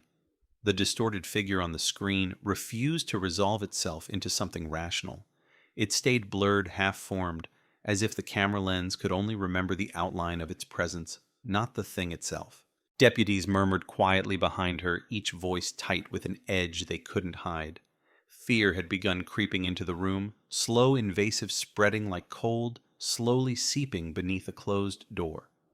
Mara kept her eyes on the screen, refusing to blink, refusing to give in to the chill winding through her chest. "Freeze it," she said. The deputy obeyed, pausing the frame at the moment the figure appeared, a silhouette stretching from floor to nearly the top of the camera's view. Too tall, too broad, too still. Mara leaned closer. "Enhance the shadow region. It won't sharpen." The deputy said, voice barely above a whisper. "I've tried everything." "The pixels don't behave normally. It's like the distortion is baked into the recording." Mara stared harder, jaw tightening. "If this is a person, we'll identify him. If it's a trick." The deputy cut in, voice trembling. "Detective, that frame wasn't recorded. It wasn't there in the raw feed. It appeared when we played it back." The room's temperature seemed to drop another degree. Mara straightened, refusing to let her mind drift to the irrational. Check the hallway footage, the exterior doors, the backup power logs. Someone manipulated this. The deputies complied with mechanical urgency, grateful for orders that forced their hands to move, but Mara couldn't shake the weight settling over her chest as if the air had thickened around her. She exited the room, boots echoing sharply down the corridor, passing Reed's cell without pausing. His rocking had slowed, replaced with quick, shallow breaths, as though he sensed something shifting. "Mara?" Reed whispered hoarsely, voice cracking. "He knows you're looking." She didn't respond. She didn't have room in her mind for his fear, not yet. She needed facts ground solid earth beneath her feet. But Pine Bend was no longer offering solid ground. She stepped outside briefly, letting the rain hit her face as though she could wash off the heaviness. Lightning branched across the sky, illuminating the tree line like skeletal fingers stretching upward. The wind carried a deep, twisting groan. Wood bending earth, shifting something moving just beyond sight. The radio crackled at her waist. "Detective excavation crew at the site says they found something else. You need to get back here." Her pulse kicked. "On my way." She sped back toward the logging road wipers, pushing aside sheets of rain as the highway blurred ahead of her. Water pooled across the asphalt, carrying stray leaves and branches in small rivers that tugged at her tires. The storm bent trees in violent arcs, but despite the chaos, there was a deeper stillness beneath it, an unnerving order to the way the forest responded, as if everything out here knew something she didn't. She arrived to find deputies gathered under tarps, equipment lights casting harsh beams across the dig site. Mud splattered their boots, rain smeared their faces, but their expressions pale-strained spoke louder than the storm. "What did you find?" Mara demanded. Deputy Rourke stepped forward holding a sealed evidence bag. Inside lay something small, metallic, and corroded. A necklace. A simple silver chain with a small heart-shaped pendant, tarnished but intact. Mara's chest tightened. Emily Hart's necklace. According to the mother's statements from '84, Rourke replied she wore it every day. Mara took the bag, holding it up to the lights. The pendant's surface was scratched, but faint initials were still visible, E.H. Lightning flashed again, bright sharp, exposing everything in white for a split second. "Where was it?" Mara asked. "In the car," Rourke said. "But not on the floor, not in debris. It was placed." Placed? Rourke nodded stiffly, hung on the dashboard, as if someone set it there recently. Mara's pulse spiked. "That's impossible." "I agree," Rourke said quietly. "But it wasn't rusted into the metal. It wasn't embedded. It was clean except for moisture. That pendant hasn't been underground 40 years, maybe 40 hours. The storm swelled violently around them, thunder cracking so close it jolted the ground. Mara swallowed hard instincts, screaming that something was deeply, irreversibly wrong. Someone had been here. Someone had come back. And they wanted her to find this. "Check the perimeter," she ordered. "Scour the tree line. I want to know if anyone's been watching us." Deputies moved flashlights, slicing through darkness. The forest received the light indifferently. Branches, unmoving fog, thickening at ankle height, the storm somehow muted beneath the canopy. Mara studied the pendant again, imagining Emily's fingers gripping it decades ago, the chain warm against her skin. She imagined a hand, someone else's, picking it up, placing it intentionally, leaving it like a message. A spotlight flickered behind her. Deputies shouted. A figure bolted through the trees, silhouetted by lightning, a tall, dark shape cutting between trunks with unnatural speed. "There," Rourke shouted. Movement at the ridge. Mara sprinted with the others, mud-splashing branches ripping across her coat. The figure slipped through the forest with startling ease, never stumbling, never slowing, gliding, as though the terrain reshaped itself beneath his steps. Mara pushed harder lungs, burning rain blurring the chase into streaks of motion and shadow. "Stop!" she yelled, drawing her flashlight beam across the figure's back. The man didn't stop. He didn't even flinch. They reached the ridge, the earth dropping sharply into a ravine. Mara expected him to turn to dodge, to slide down. Instead, the figure stood at the edge perfectly still, letting lightning illuminate him from behind tall, coat-rigid posture, head angled slightly, as though listening to something deep in the storm. "Hands where I can see them!" Mara shouted, raising her weapon. The figure didn't move. Rourke approached from the side, breath heaving. "Detective, careful, he's right on the edge." Lightning flashed again. For a fraction of a second, the figure's face appeared. No features, just smooth darkness. A hollow shape where a face should be. Mara blinked. The lightning faded. He was gone. Not fallen, not running. Gone. Flashlights darted desperately across the ravine beams, sweeping empty air mud slick stone.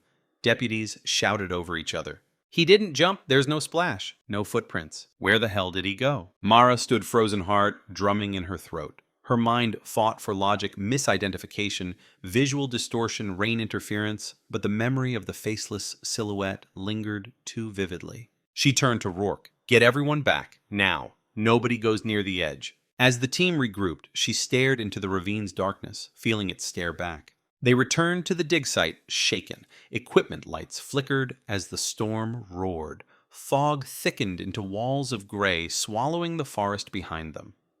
Rourke approached her quietly.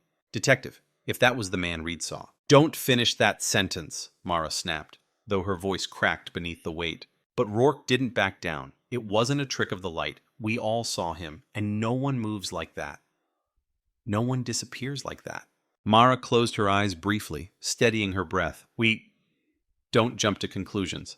But the edges of reason were fraying, unraveling like threads pulled too hard. Her radio crackled again. "Detective, you need to return to the station immediately. Reed."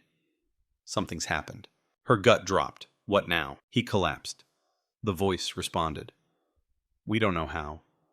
Cameras caught something," and he keeps repeating a phrase. A beat of silence. "What phrase?" Mara asked. "He says he's coming for her," over and over. Mara felt lightning crack through her chest. "For her?" she echoed. The radio hissed. "Detective Reed says the man didn't want Emily found. He says the man was waiting for the investigation to reopen." The storm screamed across the treetops. Mara stared into the woods. Reed's fear, the pendant, the figure, the vanishing. And now this. "What is he saying now?" she forced out. The answer trembled through the radio, soft and terrified. "He says the man isn't after Emily anymore. He's after you." Mara felt the forest exhale behind her. Not wind, not weather, something else. She turned slowly. Fog shifted, trees bowed, branches curled inward, as though something tall had just moved between them. The headlights of Mara's SUV cut a trembling tunnel through the deluge as she sped back toward Pine Bend, wipers thrashing wildly, rain hammering the roof with a fury that felt personal. She clenched the steering wheel until her knuckles turned white, her jaw locked tight enough to ache. Every mile she drove seemed to drag a cold weight deeper into her chest, as though the storm wasn't something she was traveling through, but something chasing her from behind, pressing against the back window with invisible hands. Her radio buzzed repeatedly with updates from the station, but she barely heard the words. A pulse of dread consumed her thoughts, building rhythmically like a drumbeat. "He's after you. He's coming for her. He knows you're looking." Reed's voice echoed through her skull with the same breathless terror that had made her skin crawl earlier. She didn't believe in ghosts in cursed forests, in faceless men slipping through storms, but every instinct she trusted, every trained sense honed by years of investigation, was screaming that something had crossed a line tonight, something alive, something present. Lightning forked across the sky, sizzling white lines too close for comfort. The forest flashed bright for a heartbeat, revealing the soaked treetops bending violently, the highway glistening like a wet blade, and then darkness swallowed everything again. Mara pressed harder on the gas. When she reached the sheriff's office, the building flickered with unstable electricity. Fluorescent lights stuttering like they were trying to stay awake. Deputies hovered near doorways instead of walking through them, eyes darting toward the hallway leading to the cells. Fear spread through the air like smoke, thin at first, then thick enough to taste. Strickland met her halfway down the hall, face-pale hands trembling slightly. "He's asking for you," he said. "Won't talk to anyone else." "What happened?" Mara demanded, pushing past him. The power surged, like at the dig site. Cameras glitched. Reed started seizing, then stopped breathing for almost a minute. Strickland's voice dipped. When he woke up, he started saying your name. Mara quickened her pace, heart pounding. The moment she stepped into the cell block, cold wrapped around her like a wet sheet. Not normal cold, not weather cold. The kind of cold that settles in old basements and abandoned places, air heavy with something unseen. Reed lay on a cot, clutching the blanket to his chest as though it were the only thing keeping him tethered to this world. His eyes shot to hers the moment she entered, pupils, blown wide, irises trembling. "Mara," he gasped, "you shouldn't be here." She closed the door behind her, stepping closer. "Tell me what happened." He shook his head, breath stuttering like an engine misfiring. He was here, when the lights went out. I didn't see his face, not fully, not the way people have faces, but I felt him beside me, breathing, watching. Reed. I didn't imagine it. He snapped, desperation sharpening his voice. The air changed, the temperature. He spoke, just like before. "What did he say?" Mara pressed. Reed's voice broke into a whisper. He said, "You're getting too close, that you're digging in the wrong places, that you saw him at the ridge." Mara's spine tightened. How does he know where I was? Reed squeezed his eyes shut. He's always watching. He doesn't move the way we move, doesn't see the way we see. He doesn't care about time. He cares about her. Emily, Mara asked. The name lodged in Reed's throat. He wants to keep his secret buried. The car, the necklace. He didn't leave those there by accident. He left them for you, to pull you in. Lightning cracked directly above the building, shaking the walls. Mara didn't flinch. She was too focused on Reed's ragged breathing, too aware of how his terror wasn't random, wasn't delusional. It had patterns, coherence, a thread leading deeper. "What is he?" she asked quietly. Reed opened his eyes slowly. There was no madness in them now, only defeat. "He's the reason she vanished," Reed whispered. "The reason I lost time that night. The reason I woke up alone on that road." He swallowed hard. "And if you keep digging, he'll make you disappear the same way." Before Mara could respond, the lights flickered violently, first dimming, then flaring too bright, then plunging the hall into brief darkness. Deputies outside shouted in alarm. Reed screamed, curling into himself as if expecting death to reach through the bars. But the lights returned seconds later, faint trembling, but holding. Mara stepped to the bars and signaled for the deputies. "Move him to a secure medical room and put someone with him at all times. He doesn't stay alone anymore." Strickland nodded and began directing others, but Mara lingered.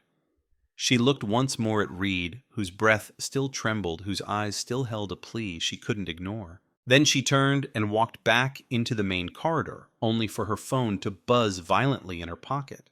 "Unknown number?" she answered. "Detective Kellings." Static hissed for a moment, thin, sharp-like whispers pressed too close to a microphone. Then a voice. Not loud, not deep, but wrong. A voice shaped like breath over ice. "You're on the wrong road." Mara stopped mid-step, muscles locking. "Who is this?" Static. Then, "Turn back." The line went dead. She lowered the phone slowly, her pulse thundering in her ears. She immediately traced the call. No origin, no data, no record. Impossible, unless whoever made the call didn't use a normal signal, or didn't use anything human at all. Strickland approached, noticing the color drain from her face. "Detective. Did anyone have access to my number?" she asked sharply. "No," he replied. "Just us and the department files." Mara inhaled deeply, steadying herself. "Prep a vehicle. We're going back to the ridge." Strickland hesitated. "After what just happened?" "Especially after what just happened," she said. The storm thinned slightly as they drove, rain easing into a cold mist that clung to the windshield like breath. When they reached the logging road again, darkness pooled between the trees, thick and unmoving. Lights from the excavation site flickered faintly in the distance like trapped fireflies. The team moved in formation flashlights, scanning the tree line. Every snapped twig, every shifting shadow tightened their nerves. Mara led them toward the ridge boots, sinking into wet soil, the mud sucking at her heels. The air felt charged like the moments before a power line snaps. When they reached the edge, Mara raised her light and scanned the area where the figure had stood hours earlier. Nothing. No footprints, no impressions, no broken branches, as if the ground had rewritten itself. Strickland swallowed. "I don't like this." "Neither do I," Mara murmured. "But something is here." They spread out, sweeping the woods. Mara moved toward a cluster of pines, their trunks narrow but tall, leaning in the same direction as though bowing toward an unseen force. Fog curled at their bases like smoke. She stepped between them. The air changed instantly. Colder, heavier, tighter. Her breath hitched. Every instinct screamed back up, but she pressed forward, flashlight beam trembling slightly as it cut through the haze. Then she saw it. A shirt, hanging from a branch, soaked from the storm, but placed neatly, too neatly. She moved closer. It was a diner uniform. Name tag still pinned. Emily. Mara's stomach twisted violently, breath leaving her in a sharp exhale.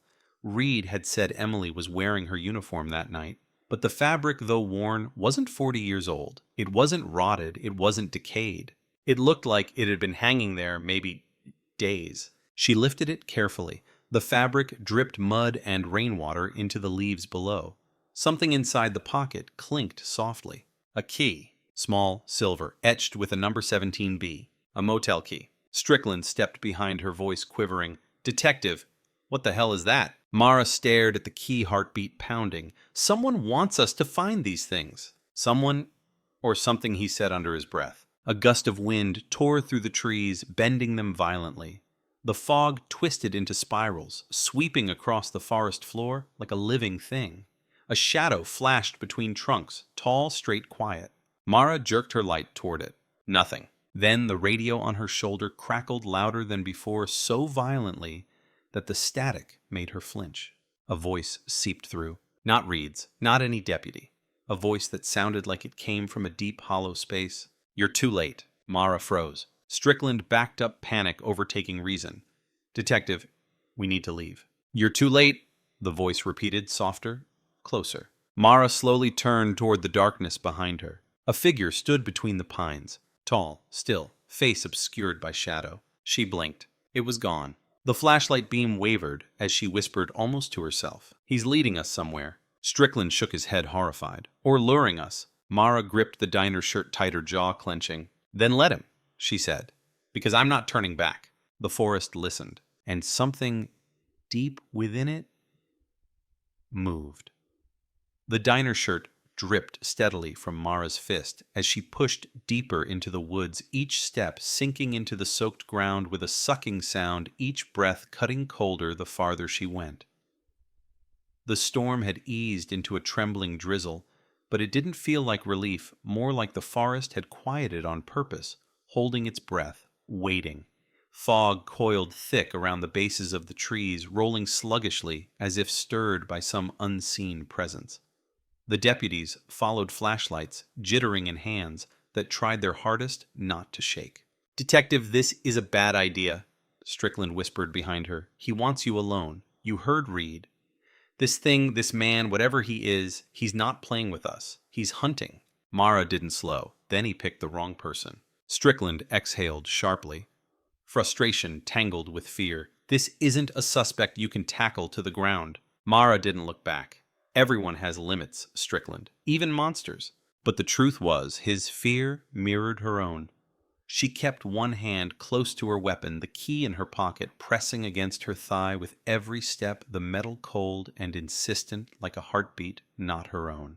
17B, a motel room, a direction, a lure, or a breadcrumb. It didn't matter. She had followed worse trails for answers, and Pine Bend's secrets were no longer the kind she could ignore. They moved through another patch of fog thick enough to muffle their footsteps. Mara paused as a faint sound broke through the quiet, a soft creak, almost like a hinge. Strickland raised his light toward the sound. The beam cut across tree trunks, branches, and then a shape. Not human, not animal. A wooden swing hanging from a rusted metal frame, swaying gently in the wind. Except there was no wind here. The air was still untouched. The swing groaned as it moved back and forth, slow, deliberate. Strickland swallowed. "What is that doing out here?" Mara stepped toward it, the fog parting reluctantly around her legs. The swing set looked ancient, its chains rusted orange, its seat warped by time. But footprints, small ones, circled the ground around it, faint but visible in the wet earth. Bare footprints, a child's size, or a teenager's. Emily Hart had been 17. Mara crouched, touching the ground lightly. The prints were fresh, hours maybe, not decades. Strickland's voice cracked. "Detective, please tell me this is a prank. Teens messing with us, something normal." "Prints don't survive storms like this," Mara murmured. "Not unless they're made after the rain." Another creak echoed above them. The swing stilled abruptly as if grabbed by invisible hands. Mara's flashlight flickered once, then steadied. "Detective," Strickland breathed, stepping back. Mara slowly rose to her feet. She could feel it now. The same pressure she'd felt in Reed's cell, the same cold invading her lungs, the same awareness that crawled under her skin like electricity. Something was here, watching, choosing. She turned her light toward the darkness beyond the swing. Tall trees lined the clearing like an audience holding their silence. Then, between two trunks, she saw it. A silhouette. Tall, upright, still. Facing her. The same height, the same build, the same impossible stillness. The faceless man. Her breath hitched before she could stop it. She raised her weapon instinctively. "Show me your hands!" The silhouette didn't move. Strickland lifted his flashlight, but the beam seemed to bend around the shape as if refusing to illuminate it. Mara took one step forward. "Hands where I can see them. No reaction." Then, lightning cracked across the sky, illuminating the clearing in harsh white. The silhouette vanished. Just gone. No movement, no blur, no sound. Strickland swore under his breath, panic finally breaking through his composure. That's not human Mara. People don't appear in storms and vanish into air. Mara scanned the trees again, fighting to keep her heartbeat steady. Everyone spreads out, Check for footprints, drag marks, anything. Deputies moved reluctantly, fear tugging at their feet like anchors. Mara approached the spot where the figure had been. The ground was untouched, no prints, no disturbance, as though nothing had stood there at all. But something else caught her eye.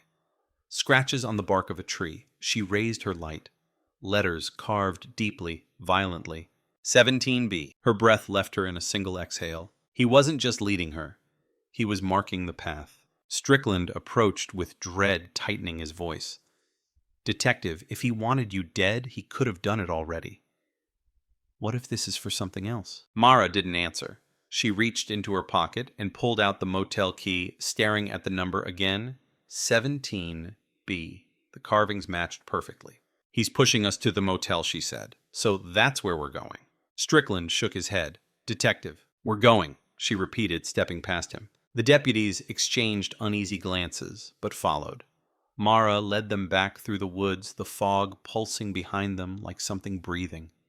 The swing creaked once more before falling silent completely, the metal frame sinking into stillness as if relieved to be left alone. The Pine Bend Motel sat along the old highway like a forgotten relic, its neon sign half-flickering paint peeling from the wooden trim. Only a handful of rooms were occupied. Truckers, drifters, people who preferred anonymity. Rain dripped from the roof edges, forming puddles that reflected the pale lights. Room 17. B was located near the back and isolated corner where the corridor narrowed into shadow. Mara approached slowly, the key heavy in her grip. Deputies fanned out behind her flashlights, pointed at every angle. Strickland whispered, "There's no vehicle parked nearby." Mara inserted the key. Her hand didn't tremble, but her pulse hammered as though trying to warn her. The lock clicked open with a soft metallic sigh. She pushed the door. It swung inward. The smell hit her first old paper-damp wood. Something else beneath it, like cold metal or stone. The room was dark, except for the pale yellow glow of a single lamp near the bed. The air felt stale, untouched. She stepped inside, slowly, weapon raised.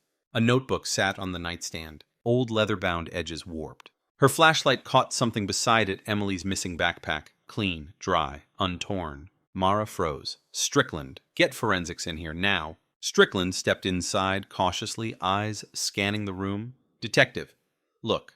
He pointed to the far wall. Mara turned. Pinned neatly in a row were photographs, 11 of them. All of Emily. Not school portraits, not family photos. Photos taken at night, in the woods, on the highway, at the river. Some grainy, some crystal clear. Emily in the uniform. Emily walking alone. Emily turning her head sharply as if hearing something behind her. Emily standing at the edge of the trees. Emily looking back in fear. Strickland's voice shattered into a whisper. These aren't from the 80s. Look at the timestamps. Mara leaned closer. Every timestamp said the same thing. No date, no time, no data. Just blank metadata. Impossible. She reached for the notebook with gloved hands and opened it. Lines filled the pages, messy at first, then tightening into precise handwriting. She's mine to keep. She doesn't belong to them. She walks the roads at night. She listens. She hears me. You won't find what I hide. Time doesn't change what I see. She will always be 17. Mara swallowed. Then the last page. A detective is coming. She should have turned back. 17B is the beginning. Thunder cracked above the motel like a gunshot. Mara lifted her gaze. Then she saw it. On the far side of the room next to the window, a fresh footprint in the carpet. Large, heavy, wet, Strickland whispered, voice cracking. He was just here. Mara's breath went cold. The window latch was unlocked. Wind pushed the curtains inward. Something moved outside, just a shadow slipping behind the vending machine, too tall, too silent, too smooth. Mara sprinted to the window, threw it open. The figure stood beneath the flickering parking lot lamp, tall, still, watching. A coat draped perfectly, shoulders broad, head tilted slightly like he was regarding her with interest. Lightning lit up the sky, and for the first time, the face came into view. Not featureless, not blank. A face that didn't look alive. A face too smooth, too pale, too carved from something that wasn't flesh. A face that didn't blink. Mara froze. The figure lifted a hand slowly and pointed directly at her. Thunder swallowed the moment the lights flickered, and he vanished. Gone. as though he stepped backward into the darkness, and the darkness swallowed him whole. Mara lowered the notebook, her breath shaking. Strickland whispered behind her, "Detective, what is he?" Mara stared at the place where the figure had stood, every instinct screaming with a truth she didn't want to voice. "I don't know," she said, but the fear lodged in her tone said the rest. Whatever he wasn't finished. The motel parking lot felt like a vacuum, the kind that steals sound from the air and replaces it with pressure. Mara stood at the open window, staring at the empty space where the figure had vanished, breath clouding faintly in the cold. The storm had finally broken, leaving behind a stillness that was somehow worse. Water pooled across the pavement, reflecting fractured versions of the neon motel sign, letters flickering shapes, rippling colors, bending in unnatural ways. Strickland hovered behind her gun, drawn in shaking hands, but no weapon felt big enough for whatever had just pointed at them through the darkness. Mara forced herself away from the window and toward the door. "We need to move, now. Lock down this entire property." Deputies scattered into motion, adrenaline kicking them back to life. Footsteps pounded down the wooden walkway outside, radios crackling, flashlights slicing through the dark. But Mara couldn't shake the feeling that the motel itself was holding its breath, like something inside the walls was listening. She stepped outside, her boots splashing into puddles, the cold air hitting her face like a jolt. Strickland followed. "Detective," he said quietly. That was him. The same silhouette, the same height, the same presence. Mara didn't waste words. "Set a perimeter. I want this place covered from every angle." Deputies fanned out around the building, voices urgent, flashlights weaving frantic patterns. But the deeper they searched, the more impossible the truth became. There were no footprints leading away from the motel window. No wet trail soaking the concrete. No direction to follow. As though the figure had appeared and vanished without ever touching the ground. Strickland shook his head. He was right there, Mara. She didn't respond. She couldn't not, while her mind was spinning through possibilities, each one worse than the last. The necklace, the shirt, the photos, the notebook, the key. Nothing about this trail was random. Nothing was sloppy. Someone wanted her here. Someone was building a path specifically for her to follow. And that someone had waited 40 years for a detective who wouldn't run. She stepped back into the motel room, forcing her breath to steady. The photographs stared back from the wall, 11 images, each one showing Emily at different moments, different nights, different angles. Some had motion blur as though taken quickly. Others were impossibly sharp, like the photographer stood inches from her face. But the strangest part wasn't Emily. It was the background. The same trees, the same roads, the same lighting, the same forest, as if all the photos were taken in the same stretch of woods, even the ones that didn't match the season. Strickland approached the photos carefully. "Detective, look at this one." He pointed to the 6th picture, the one showing Emily standing near the riverhead, turned sharply to the left as if startled. Behind her, at the far edge of the frame, something bent the shape of the fog.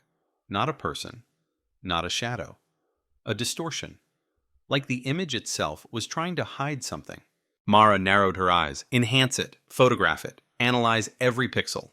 "We will," Strickland said. "But look, there's more." He pointed to the 7th photo. Emily again. But this time she wasn't alone. A figure stood directly behind her, blurry, undefined, like a smear of darkness, wearing the outline of a man. Mara felt her chest tighten, each heartbeat sharp enough to hurt. "How long has this room been occupied?" she asked. The motel manager hurried in, trembling under the weight of the deputy's suspicion. No one rented that room in months, maybe longer. "We don't use the back units during slow season." "Anyone go inside recently?" "No," he insisted. "Absolutely not." Mara studied him. He was scared, but not lying. The man knew nothing, which meant whoever set this trap had moved silently enough to slip in and out of a motel without anyone noticing, despite leaving behind objects that shouldn't exist in the condition they were in. She scanned the room again. No dust disturbed on the dresser, no muddy prints on the carpet, no signs of a break-in, no signs of life. Just objects placed perfectly as if curated. Strickland walked toward the bathroom door. "I'm checking this." "Careful," Mara warned. He pushed the door open. The room was empty, except for one detail that made the blood drain from his face. A mirror on the wall, fogged, from breath, human breath. But the glass wasn't uniformly clouded. Words were drawn into the condensation, written with a single finger. Turn back. Strickland staggered back a step. Detective. That wasn't there before. Mara approached slowly. Her reflection stared back at her through the hazy letters. Eyes narrowed, jaw-tight, hair damp from the storm. She lifted a gloved hand and touched the mirror. It was warm. Too warm. Someone was in here, she whispered. Very recently. The manager paled. That's impossible. I swear no one. Mara cut him off. Impossible isn't a word you get to use tonight. Strickland stepped beside her. The message... He's trying to warn you. No, Mara said softly. He's trying to control the pace of the investigation. Strickland swallowed. So what do we do? Mara dropped her hand from the mirror. We don't take orders from him. She exited the room, motioning for deputies to canvass the area again. The fog outside thickened abruptly, sliding across the pavement in unnatural waves. The scent of wet earth intensified, mixing with the metallic tang of something else. Something older. Mara scanned the shadows. Check every building, every storage unit, every utility shed. He left something here. People like this, entities like this, they want to be seen. They just want to control how... Deputies scrambled into action, their silhouettes moving through the mist like desperate phantoms. Mara paced toward the rear fence, the motel's floodlights humming above her. Something pulled her attention upward. A shape on the roof. She froze. Strickland followed her gaze and gasped. A figure stood at the edge of the motel roof coat, billowing slightly in the breeze. Tall, still, head tilted downward. Watching her, Mara raised her weapon legs, tensing. Don't move! The figure obeyed. Too literally, too perfectly. Strickland backed up a step, breath catching like he'd been punched. That's him, he whispered. It's the same height, same silhouette. Lightning flared, illuminating the figure for a heartbeat. But this time it didn't vanish. It simply shifted, like a person stepping left. Except it didn't walk. It didn't move. It didn't blur. It changed position, instantly, like reality skipped. Mara's heart slammed into her ribs. She fired once, aiming for the roof's corner. The shot echoed across the lot, fragments of shingle snapping loose. Deputies ran toward the noise, but by the time they reached the building, the roof was empty. Not only empty, dry, completely dry, despite rain soaking everything else. Strickland exhaled shakily. Detective, we're dealing with something that doesn't follow rules, something that isn't bound. Mara holstered her weapon with a trembling breath. Everything follows rules. We just don't know what his are yet. She turned to the motel manager. Does anyone else stay in these back rooms? He shook his head vigorously. Just one this month, room 19, truck driver, checked out earlier today. Let me see the registry. He handed it over with shaking fingers. Mara scanned the names, familiar, local, normal. Then she stopped. 3 weeks ago, room 17. B, no name provided at cash. She stared at the date. 3 weeks ago, the same week Reed first started having nightmares again. The same week the cold case was scheduled to be formally archived and transferred to state storage. The same week the first anonymous tip about Emily sightings came in. Strickland peered over her shoulder. Detective, you think he stayed here? Mara didn't answer. She didn't need to. The truth was already cracking through the surface. She walked back toward the room, her boots slapping softly against the damp wood of the walkway. The door still hung open. The air inside still held that strange, heavy cold. The photos stared at her like windows into another time. The notebook waited with its final warning. 17B is the beginning. Mara's fingers brushed the edges of the backpack gently. It was too clean, too preserved, too deliberate. Then she noticed something else. Something she had missed earlier in the chaos. Inside the backpack's front pocket, half-zipped a corner of a folded map stuck out. She pulled it free. It was a map of Pine Bend's forest, old, hand-drawn, annotated. One location circled in thick red ink. Not the logging road, not the ridge, not the river. A smaller clearing deeper in the woods. Labeled in shaky handwriting, where she stopped screaming. Strickland's breath caught. Detective, what does that mean? Mara folded the map and slipped it into her jacket. It means, she said quietly, he wants us to go there next. The motel lights flickered. The fog pulsed. The radios crackled with a whisper so faint Mara wasn't sure if she heard it or imagined it. Come find her. And somewhere beyond the motel, deep in the woods of Pine Bend, something moved. The forest map burned a hole in Mara's pocket as she drove toward the clearing marked in red the words "where she stopped screaming," slicing through her thoughts like a serrated blade. The deeper she went, the thinner the road became, narrowing into a single slick path surrounded by towering firs that scraped the sky.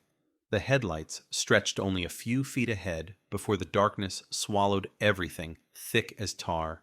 Strickland followed in a second cruiser with 2 deputies, their lights bobbing shakily behind her like frightened eyes in the night. The woods of Pine Bend didn't feel like wilderness anymore. They felt like territory, someone else's territory. And the farther Mara drove, the more the trees seemed to lean inward, closing ranks around them, funneling them toward whatever waited in the center. The rain had stopped completely. The stillness was suffocating. Even the insects had gone silent. When the GPS signal died abruptly, Mara didn't flinch. She checked the map again, hand-drawn lines intersecting, twisting, forming a pathway only someone deeply familiar with the land would know. She guided the SUV down a dirt spur barely visible among the roots and fallen branches. The wheels slid in the mud, but she kept going. The feeling of being watched grew heavier with each passing second. Finally, headlights cut across a clearing. She hit the brakes. The clearing wasn't natural. It was circular, too symmetrical. The trees forming a near-perfect ring around an open space coated with wet moss and dark earth. Strickland's vehicle rolled up behind her, its headlights adding a second beam of pale light that only seemed to deepen the shadows. Mara stepped out. Cold slammed into her immediately. Not winter cold. Something else. Something still. Something ancient. She scanned the clearing flashlight, slicing through the mist. Strickland approached, his voice unsteady. "Detective, are we sure this is the place?" Mara unfolded the map again, her breath a thin cloud in front of her. "This is it. This is where he wanted us." "Why?" Strickland whispered. Mara didn't answer. She felt the answer pressing against her skin, crawling in the air around her, clinging to the backs of her teeth. Deputies fanned out flashlights trembling along the forest floor. Mara followed a faint path of disturbed moss, leading deeper into the clearing. Something glinted ahead. She crouched. A shoe. White, small, mud-soaked. A girl's sneaker. The kind Emily Hart wore the night she vanished. Mara lifted it gently, her throat tightening. "Bag this," she said, but her voice felt far away. Before Strickland could reach her, a deputy at the far edge screamed. Mara sprinted toward the sound flashlight, bouncing wildly. The deputy pointed at something on the ground, face white as bone. Mara shone her light and froze. A circle, carved into the earth. Perfectly even, the soil hardened, as if burned symbols etched inside jagged lines intersecting angles. Shapes that made Mara's pulse stutter. They didn't look like ritual markings or graffiti. They looked mathematical, precise, engineered. "What the hell is this?" Strickland muttered, stepping beside her. Mara knelt, brushing mud away with her glove. The symbols extended farther than the circle lines, branching like veins, spreading beneath the moss, as if the earth had been carved from underneath. Something about them felt familiar, wrongly familiar. Then she saw it. One symbol repeated near the center. A number. 17B. Her breath caught.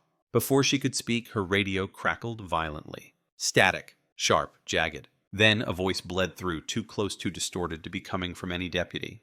"You're here." Mara stood slowly, cold, crawling up her spine. Strickland whispered. "Detective, no one's transmitting."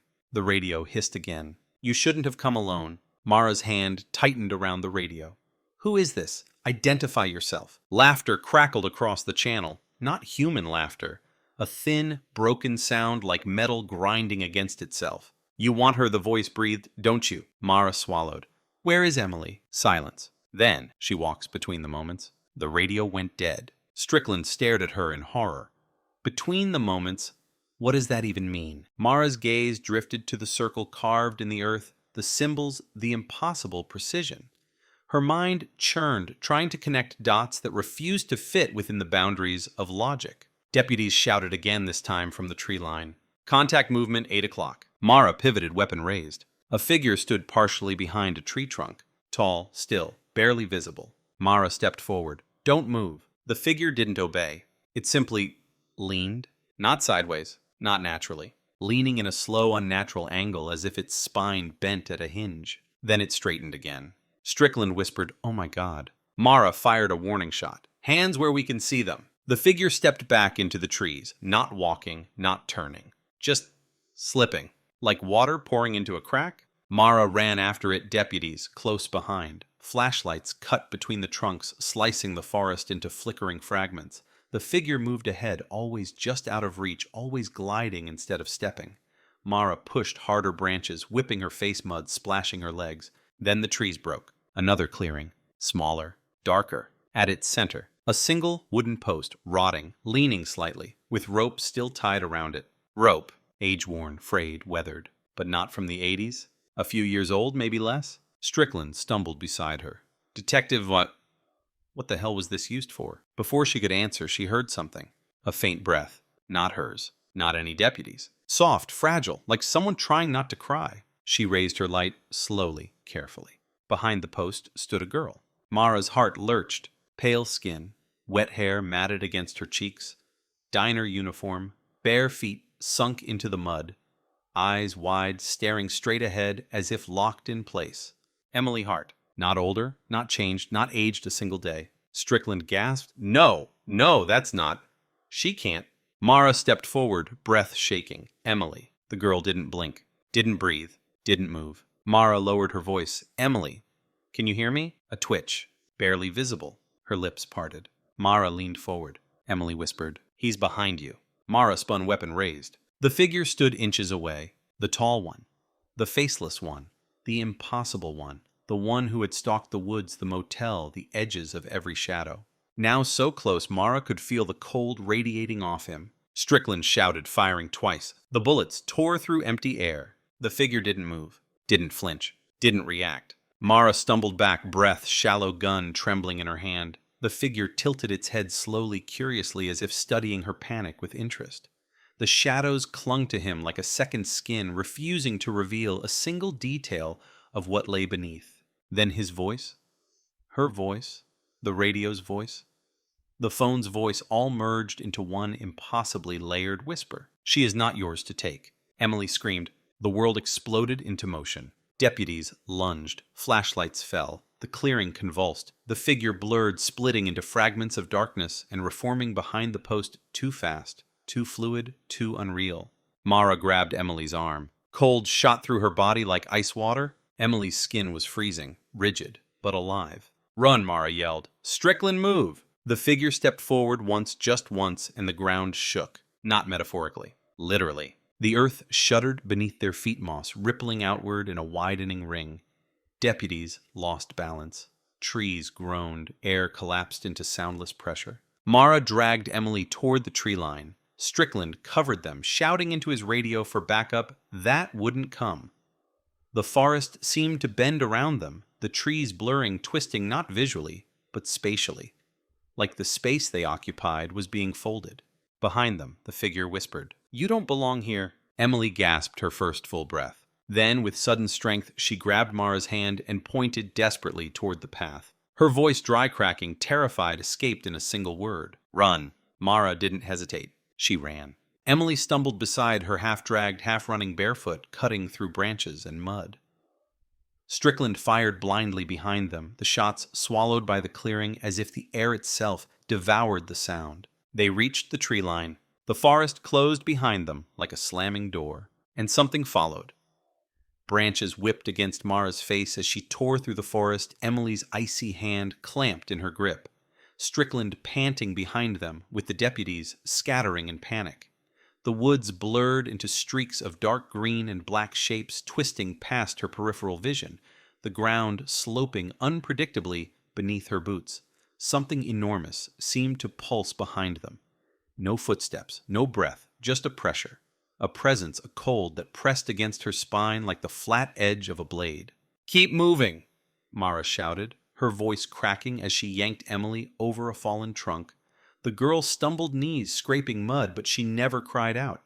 She didn't speak, didn't look around. She stared straight ahead like she was following something only she could see. Strickland crashed through the brush beside them, gasping, Where the hell is it?" Mara didn't answer. She didn't dare look back. She didn't need to. She could feel it behind them. The figure, the thing, the presence that didn't move like a living being, but like a shifting distortion in reality. The trees bent slightly as it followed them, not from physical force, but from its mere proximity. Emily suddenly dug her heels into the ground, pulling Mara sideways so violently she nearly fell. This way, the girl whispered, her voice thin, hoarse, as if she hadn't spoken in decades. Mara steadied her. "Emily, we need to get you to safety." "No safety," Emily murmured, eyes wide. "Not here. Not now." Strickland flinched as a sound tore through the woods behind them, a low hum, deep and vibrating like metal being pulled apart. The deputies screamed. One flashlight beam swung up toward the treetops, catching a glimpse of something tall and straight, slicing between the trunks with unnatural ease. "Detective, it's moving!" a deputy shouted. The light snapped. A scream followed, cut off, abrupt, horrifying. "Go," Mara roared, dragging Emily faster. They burst onto a narrow deer path, slick with rain and mud. Mara's heart pounded hard enough to blur her vision, her breath fast and ragged. Strickland stumbled beside her, fear transforming into raw survival instinct. "Which way?" he gasped. Emily suddenly lifted her arm and pointed not forward, not backward, but to the left, into a section of forest, so dark the flashlight beams dissolved into it. "We can't go that way," Strickland breathed. There's nothing." Emily snapped her head toward him with a sharp, unnatural movement. "He won't follow there." Mara didn't hesitate. She veered left, almost dragging both Strickland and Emily off the path. The air shifted the moment they crossed the invisible threshold, the cold deepening, the dark thickening. It felt like they had stepped into a hollow in the world, a pocket where sound went to die. Behind them, the hum grew louder, then abruptly stopped. The forest fell utterly still. Emily tugged Mara forward. "Not yet," she whispered. "He's searching." Strickland leaned close, whispering, "Detective, where the hell is she taking us?" Mara didn't know, but Emily's grip was strong, too strong for someone so thin, so cold, so small. She followed the girl deeper past rotting stumps and collapsed roots, until they reached a narrow ravine with a stream trickling silently through it. Emily stopped. "Down," she said. Mara crouched with her pressing into the mud and wet leaves. Strickland dropped beside her, hands shaking. The trees above swayed faintly, though there was no wind. Then the footsteps came. Not real ones, not heavy or rhythmic. A series of soft distortions like space bending under weight. A shadow passed across the edge of the ravine, tall, elongated, stretching across the ground like a stain. Strickland's breath hitched audibly. Mara pressed a hand to his shoulder, forcing him still. Emily buried her face in her knees. The shadow paused. Mara's pulse dropped into a painful, slow thud. The figure stood at the edge of the ravine above them, so close she could see the outline clearly, even in the dim, even in the impossible gloom surrounding him. He didn't breathe, didn't sway, didn't search like a man would. He simply waited. A long, horrific stillness settled over the forest. Then, an inch at a time, the figure tilted its head, slowly, smoothly, mechanically, as if listening, as if smelling, as if sensing something beneath the ground. Mara held her breath until her lungs burned. Strickland closed his eyes, shaking violently. Emily didn't move. The figure's head tilted further. Then he stepped backward. Not walked. Stepped, like time skipped one frame. Then another, until he dissolved into the tree line. Emily exhaled shakily. "We have to go, now, before he knows where we're heading." Mara rose slowly, pulling Emily up with her.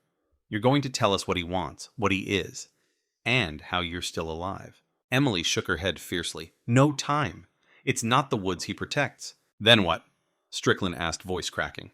Emily blinked, and something like awareness flickered in her eyes, brief, fragile, heartbreaking. "The place where he took me." Mara tensed. "Where is that?" Emily lifted her trembling hand and pointed downstream toward a narrow path partially concealed by overgrown brush. "The old power station." Mara felt ice crawl up her arms. The old station had been abandoned for decades, sealed, condemned, swallowed by the forest. Locals told stories about people disappearing near it, hearing voices inside, seeing lights flicker behind broken windows. "No," Strickland whispered. No. That place is off limits for a reason." Emily nodded slowly. "He doesn't like to leave it. That's where he watches from. That's where he keeps everything." "What does he keep?" Mara asked. Emily hesitated. Then her voice dropped to a soft, trembling whisper. "Time." The word struck Mara like a blow. Emily's eyes glistened. He doesn't move like you do. He doesn't live like you do. He lives between things, between seconds, between breaths, between worlds. She took a shaking breath. He took me between the moments. Strickland paled. Jesus! Mara squeezed Emily's shoulder. Why bring us here now? Emily's lips trembled. Because tonight, he's weak. Weak, Mara echoed. Emily nodded. When people look for me, he loses strength. When people believe I existed, he loses hold. Mara's heart hammered. You want us to expose him, to pull the truth into the light. Emily nodded again, tears on her cheeks. He wants the quiet back. He wants me gone forever, before you drag him into the world. A noise split the forest behind them. Not a roar, not a scream, not a hum. A single heavy step. Emily's face drained of color. He found us. Mara grabbed her arm. Move. They bolted through the brush, sliding down the ravine slope, sprinting toward the narrow path that wound through jagged rocks and fallen power lines toward the abandoned station. The moon broke through the clouds for a moment, illuminating the massive silhouette of the building ahead, a concrete husk with shattered windows and rusted metal siding. The place loomed like a dead giant. Emily screamed, "Hurry!" Strickland stumbled, catching himself on a branch. Behind them, the figure's shadow stretched impossibly long across the ground, reaching toward their feet like a claw. Mara fired a shot behind them, not at him, but at the ground, kicking dirt into the air, hoping to buy a second of space. They reached the station door. Emily pressed her hand against the metal. It opened, not because she pushed, because something inside pulled it. The darkness within shifted, alive, waiting. Emily whispered, "This is where it started." Mara swallowed hard breath, shaking. "And this is where it ends," she said. Behind them, the figure stepped out of the tree line and entered the clearing. The metal door groaned open like the exhale of something ancient, a hollow sound stretching into the dark corridors of the abandoned power station. Mara stepped inside. First weapon raised her breath, sharp in the cold air. Emily clung to her sleeve, trembling eyes darting, as if she were navigating a nightmare she'd already lived.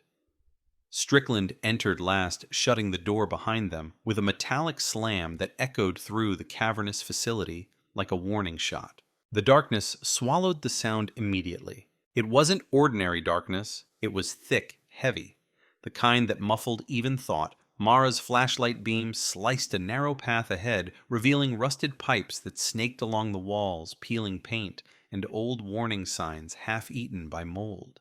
The floor vibrated faintly beneath her boots, as if the building still remembered the hum of the electricity long after it had died. Emily Mara whispered we're inside. Emily didn't speak. She only lifted a shaking finger toward the hallway branching left. Her breaths came in fast, shallow bursts. "He's close," she whispered. Strickland stiffened. "How close?" Emily's voice cracked. "Inside." A low creak echoed above them. Metal shifting or something moving along the catwalks high overhead. Mara lifted her beam. Nothing but dust spiraling down in lazy curls. They advanced cautiously, every step louder than it should have been.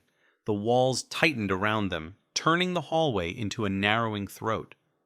The deeper they went, the colder it grew. Frost clung to rusted metal, spreading in delicate branching patterns, as if something breathed ice across the surfaces. Then Mara saw it. A room ahead. Door ajar. A faint glow seeping through the crack. Pale blue, pulsing rhythmically like a heartbeat. Emily stopped. "That's where he keeps it." "Keeps what?" Strickland asked, voice trembling. Emily swallowed. The moment. Mara stared at her. "What moment?" Emily's answer was barely a whisper. "The moment I disappeared." A chill wrapped around Mara's spine.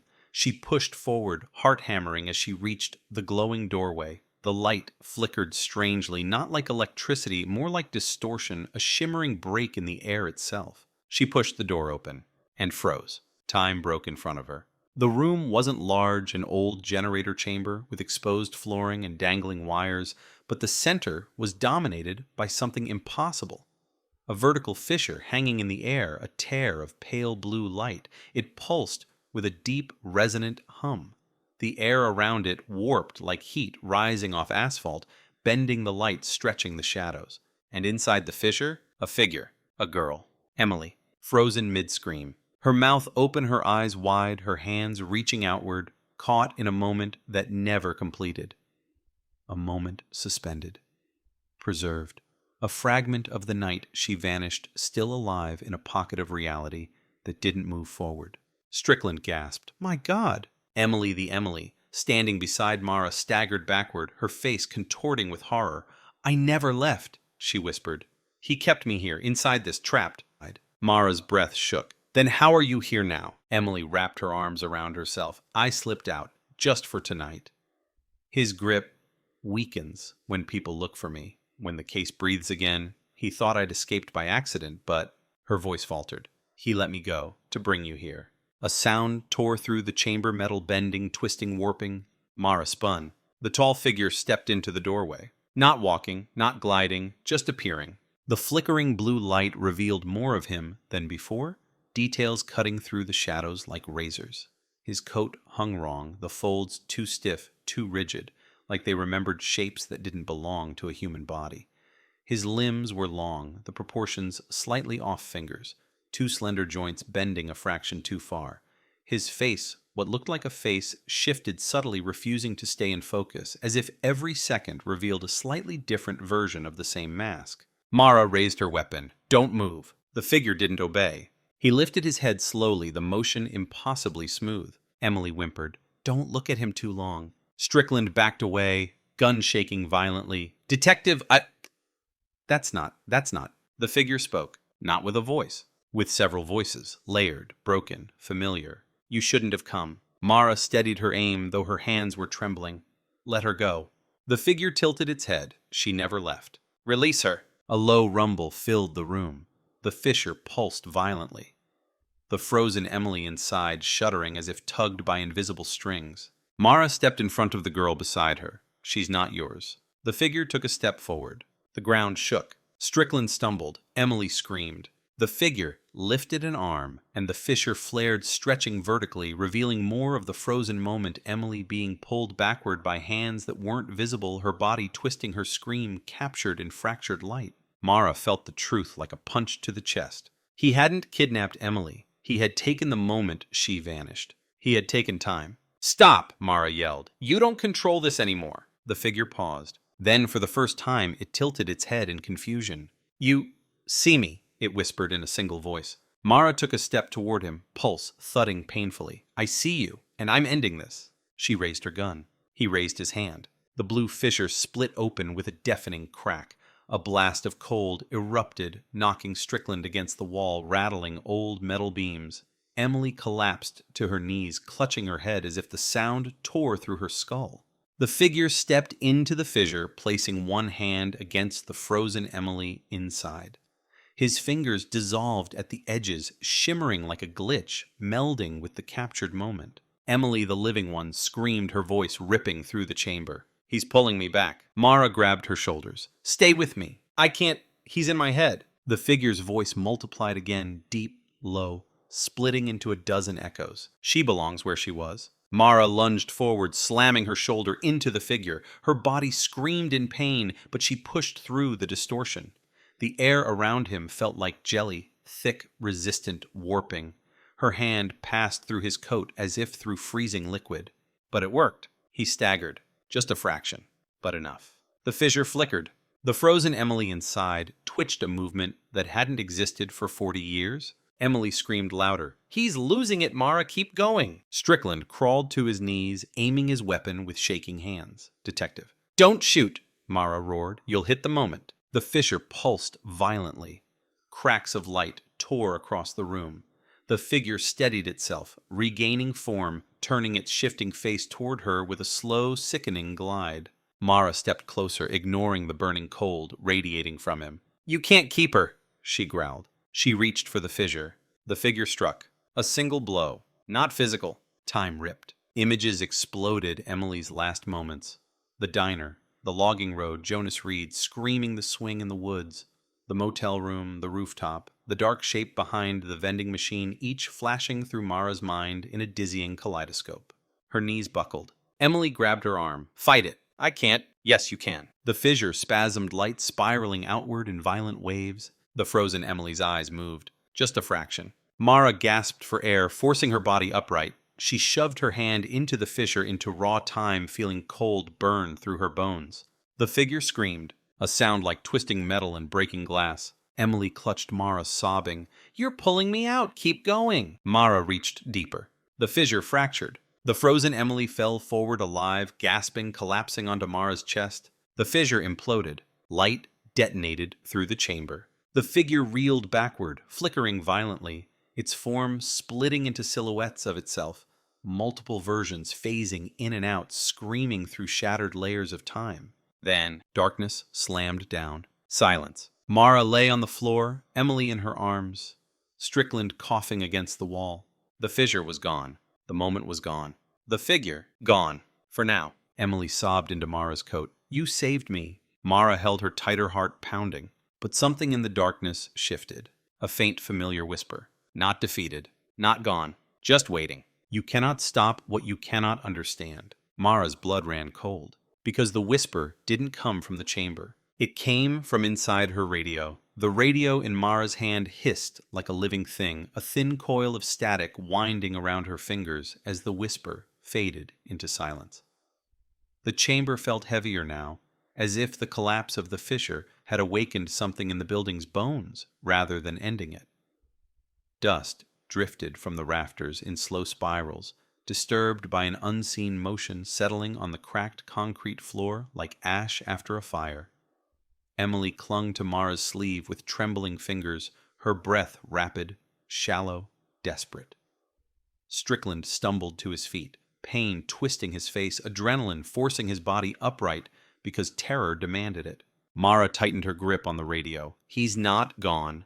Emily shook her head violently. "He can't die. He doesn't live like you do." Strickland wiped blood from his temple. "What does he want now?" Emily's voice cracked. "To pull you in." The temperature dropped sharply, cold flooding the room as if an invisible door had opened somewhere behind the walls.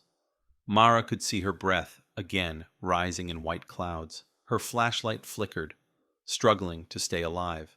Strickland's beam jittered erratically, distorting the shadows instead of illuminating them. Then a sound. Low, deep, close. A dragging inhale as if something enormous had just taken its first breath. Emily whimpered. "He's here?" Mara stepped in front of her. "Emily, stay behind me." The hairs on Mara's arms rose. She didn't see him, but she felt the pressure shift, felt reality lean under his weight. The station groaned. Pipes shivered.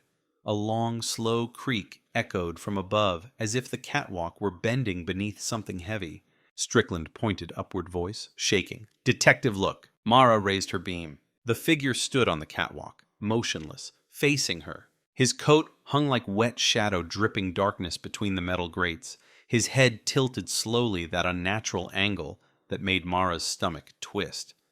The shifting distortion of his face flickered in the flickering light, struggling to settle on a single form.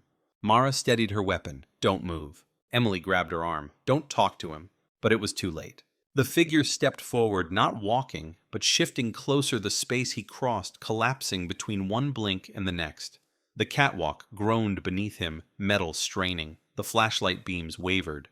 Mara's pulse hammered in her ears. He tilted his head further, closer, listening. "Mara Kellings," he whispered, and the voice came not from his mouth, but from every corner of the room behind her, above her, beside her inside the radio.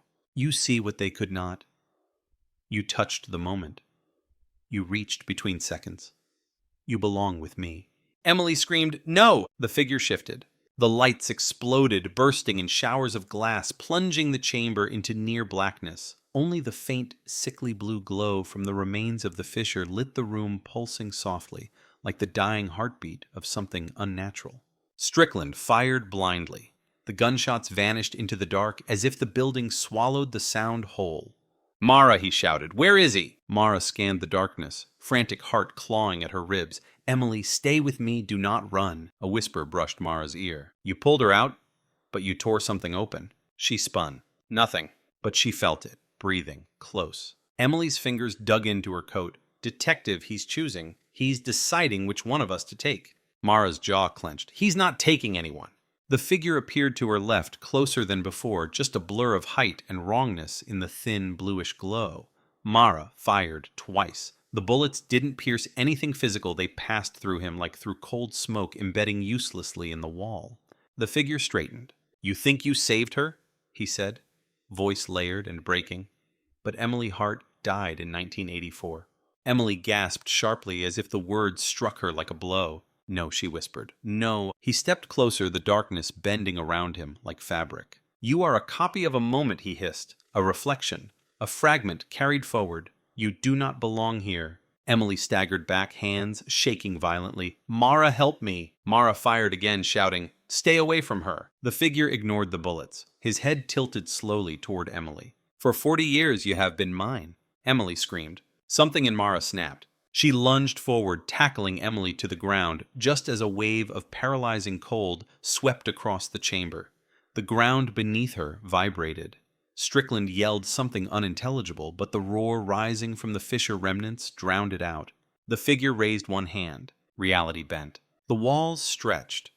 The floor rippled like liquid. Shadows elongated, reaching for Emily with cold fingers that broke into branching tendrils of darkness. He wasn't pulling her. He was peeling her back into the moment she'd escaped from. Emily's body jerked violently. He's taking me back, Mara, please. Mara grabbed her wrist, dragging her with every ounce of strength she had. I'm not letting him have you. The figure's voice split into a dozen overlapping tones. She belongs in the moment she was taken. Emily sobbed. Don't let me go. Mara braced her feet against the floor, gripping Emily with both hands as a windless force pulled the girl backward toward the glowing Fisher's afterimage. Strickland grabbed Emily's other arm. We've got you. Hold on. Emily screamed a raw, piercing sound that shook the chamber. The figure stepped closer. You tore her loose. You tore time loose. The temperature plunged. Mara's breath crystallized. The tiles beneath Emily began tearing upward, lifting in a spiral toward the fissure that no longer existed, but still reached for her. Emily's shoes scraped uselessly across the floor. Her voice cracked into a whisper. Mara, let me go. He won't stop unless... No, Mara shouted. You stay with me. It's me, or the moment Emily cried. He can't take both. The figure extended a hand toward Mara. Detective, he whispered. You trespassed in my world. You touched my truth. You belong here. Emily's grip faltered. Mara leaned forward until their faces nearly touched. Emily, listen to me. I will not lose you. Emily shook her head, tears streaking her dirty cheeks. Then fight him where he lives. Mara blinked. Where? Emily's eyes hardened with sudden clarity. Inside the moment. Mara understood instantly. It was suicidal, insane, impossible. But she pulled Emily downward, anchoring her against the floor, bracing her own body against the cold. Strickland, Mara shouted, Hold her! He nodded, jaw-clenched muscles straining as he wrapped both arms around the girl. Mara stood slowly. Facing the figure, he watched her with something that might have been curiosity or hunger. Mara walked toward him. Each step sliced deeper into the cold, her breath turning to mist in front of her. The floor cracked beneath her boots. The radio on her belt hissed with static. You want me, she said. The figure tilted its head. You want a detective who can see you? She whispered. A mind that can reach you. The figure leaned forward slightly as if acknowledging the truth. Then take me. A ripple passed through the air. Emily screamed, No, Mara, don't. But the decision was already made. The fissure erupted. Not fully. Just enough. A flash of blinding blue splitting open like an eye forced awake. Mara stepped into it. Cold swallowed her. Sound warped. Light fractured. Gravity disintegrated. The world collapsed into a single frozen moment. The logging road. Emily's scream. The man's silhouette. Jonas Reed blacking out. The tugging of time itself.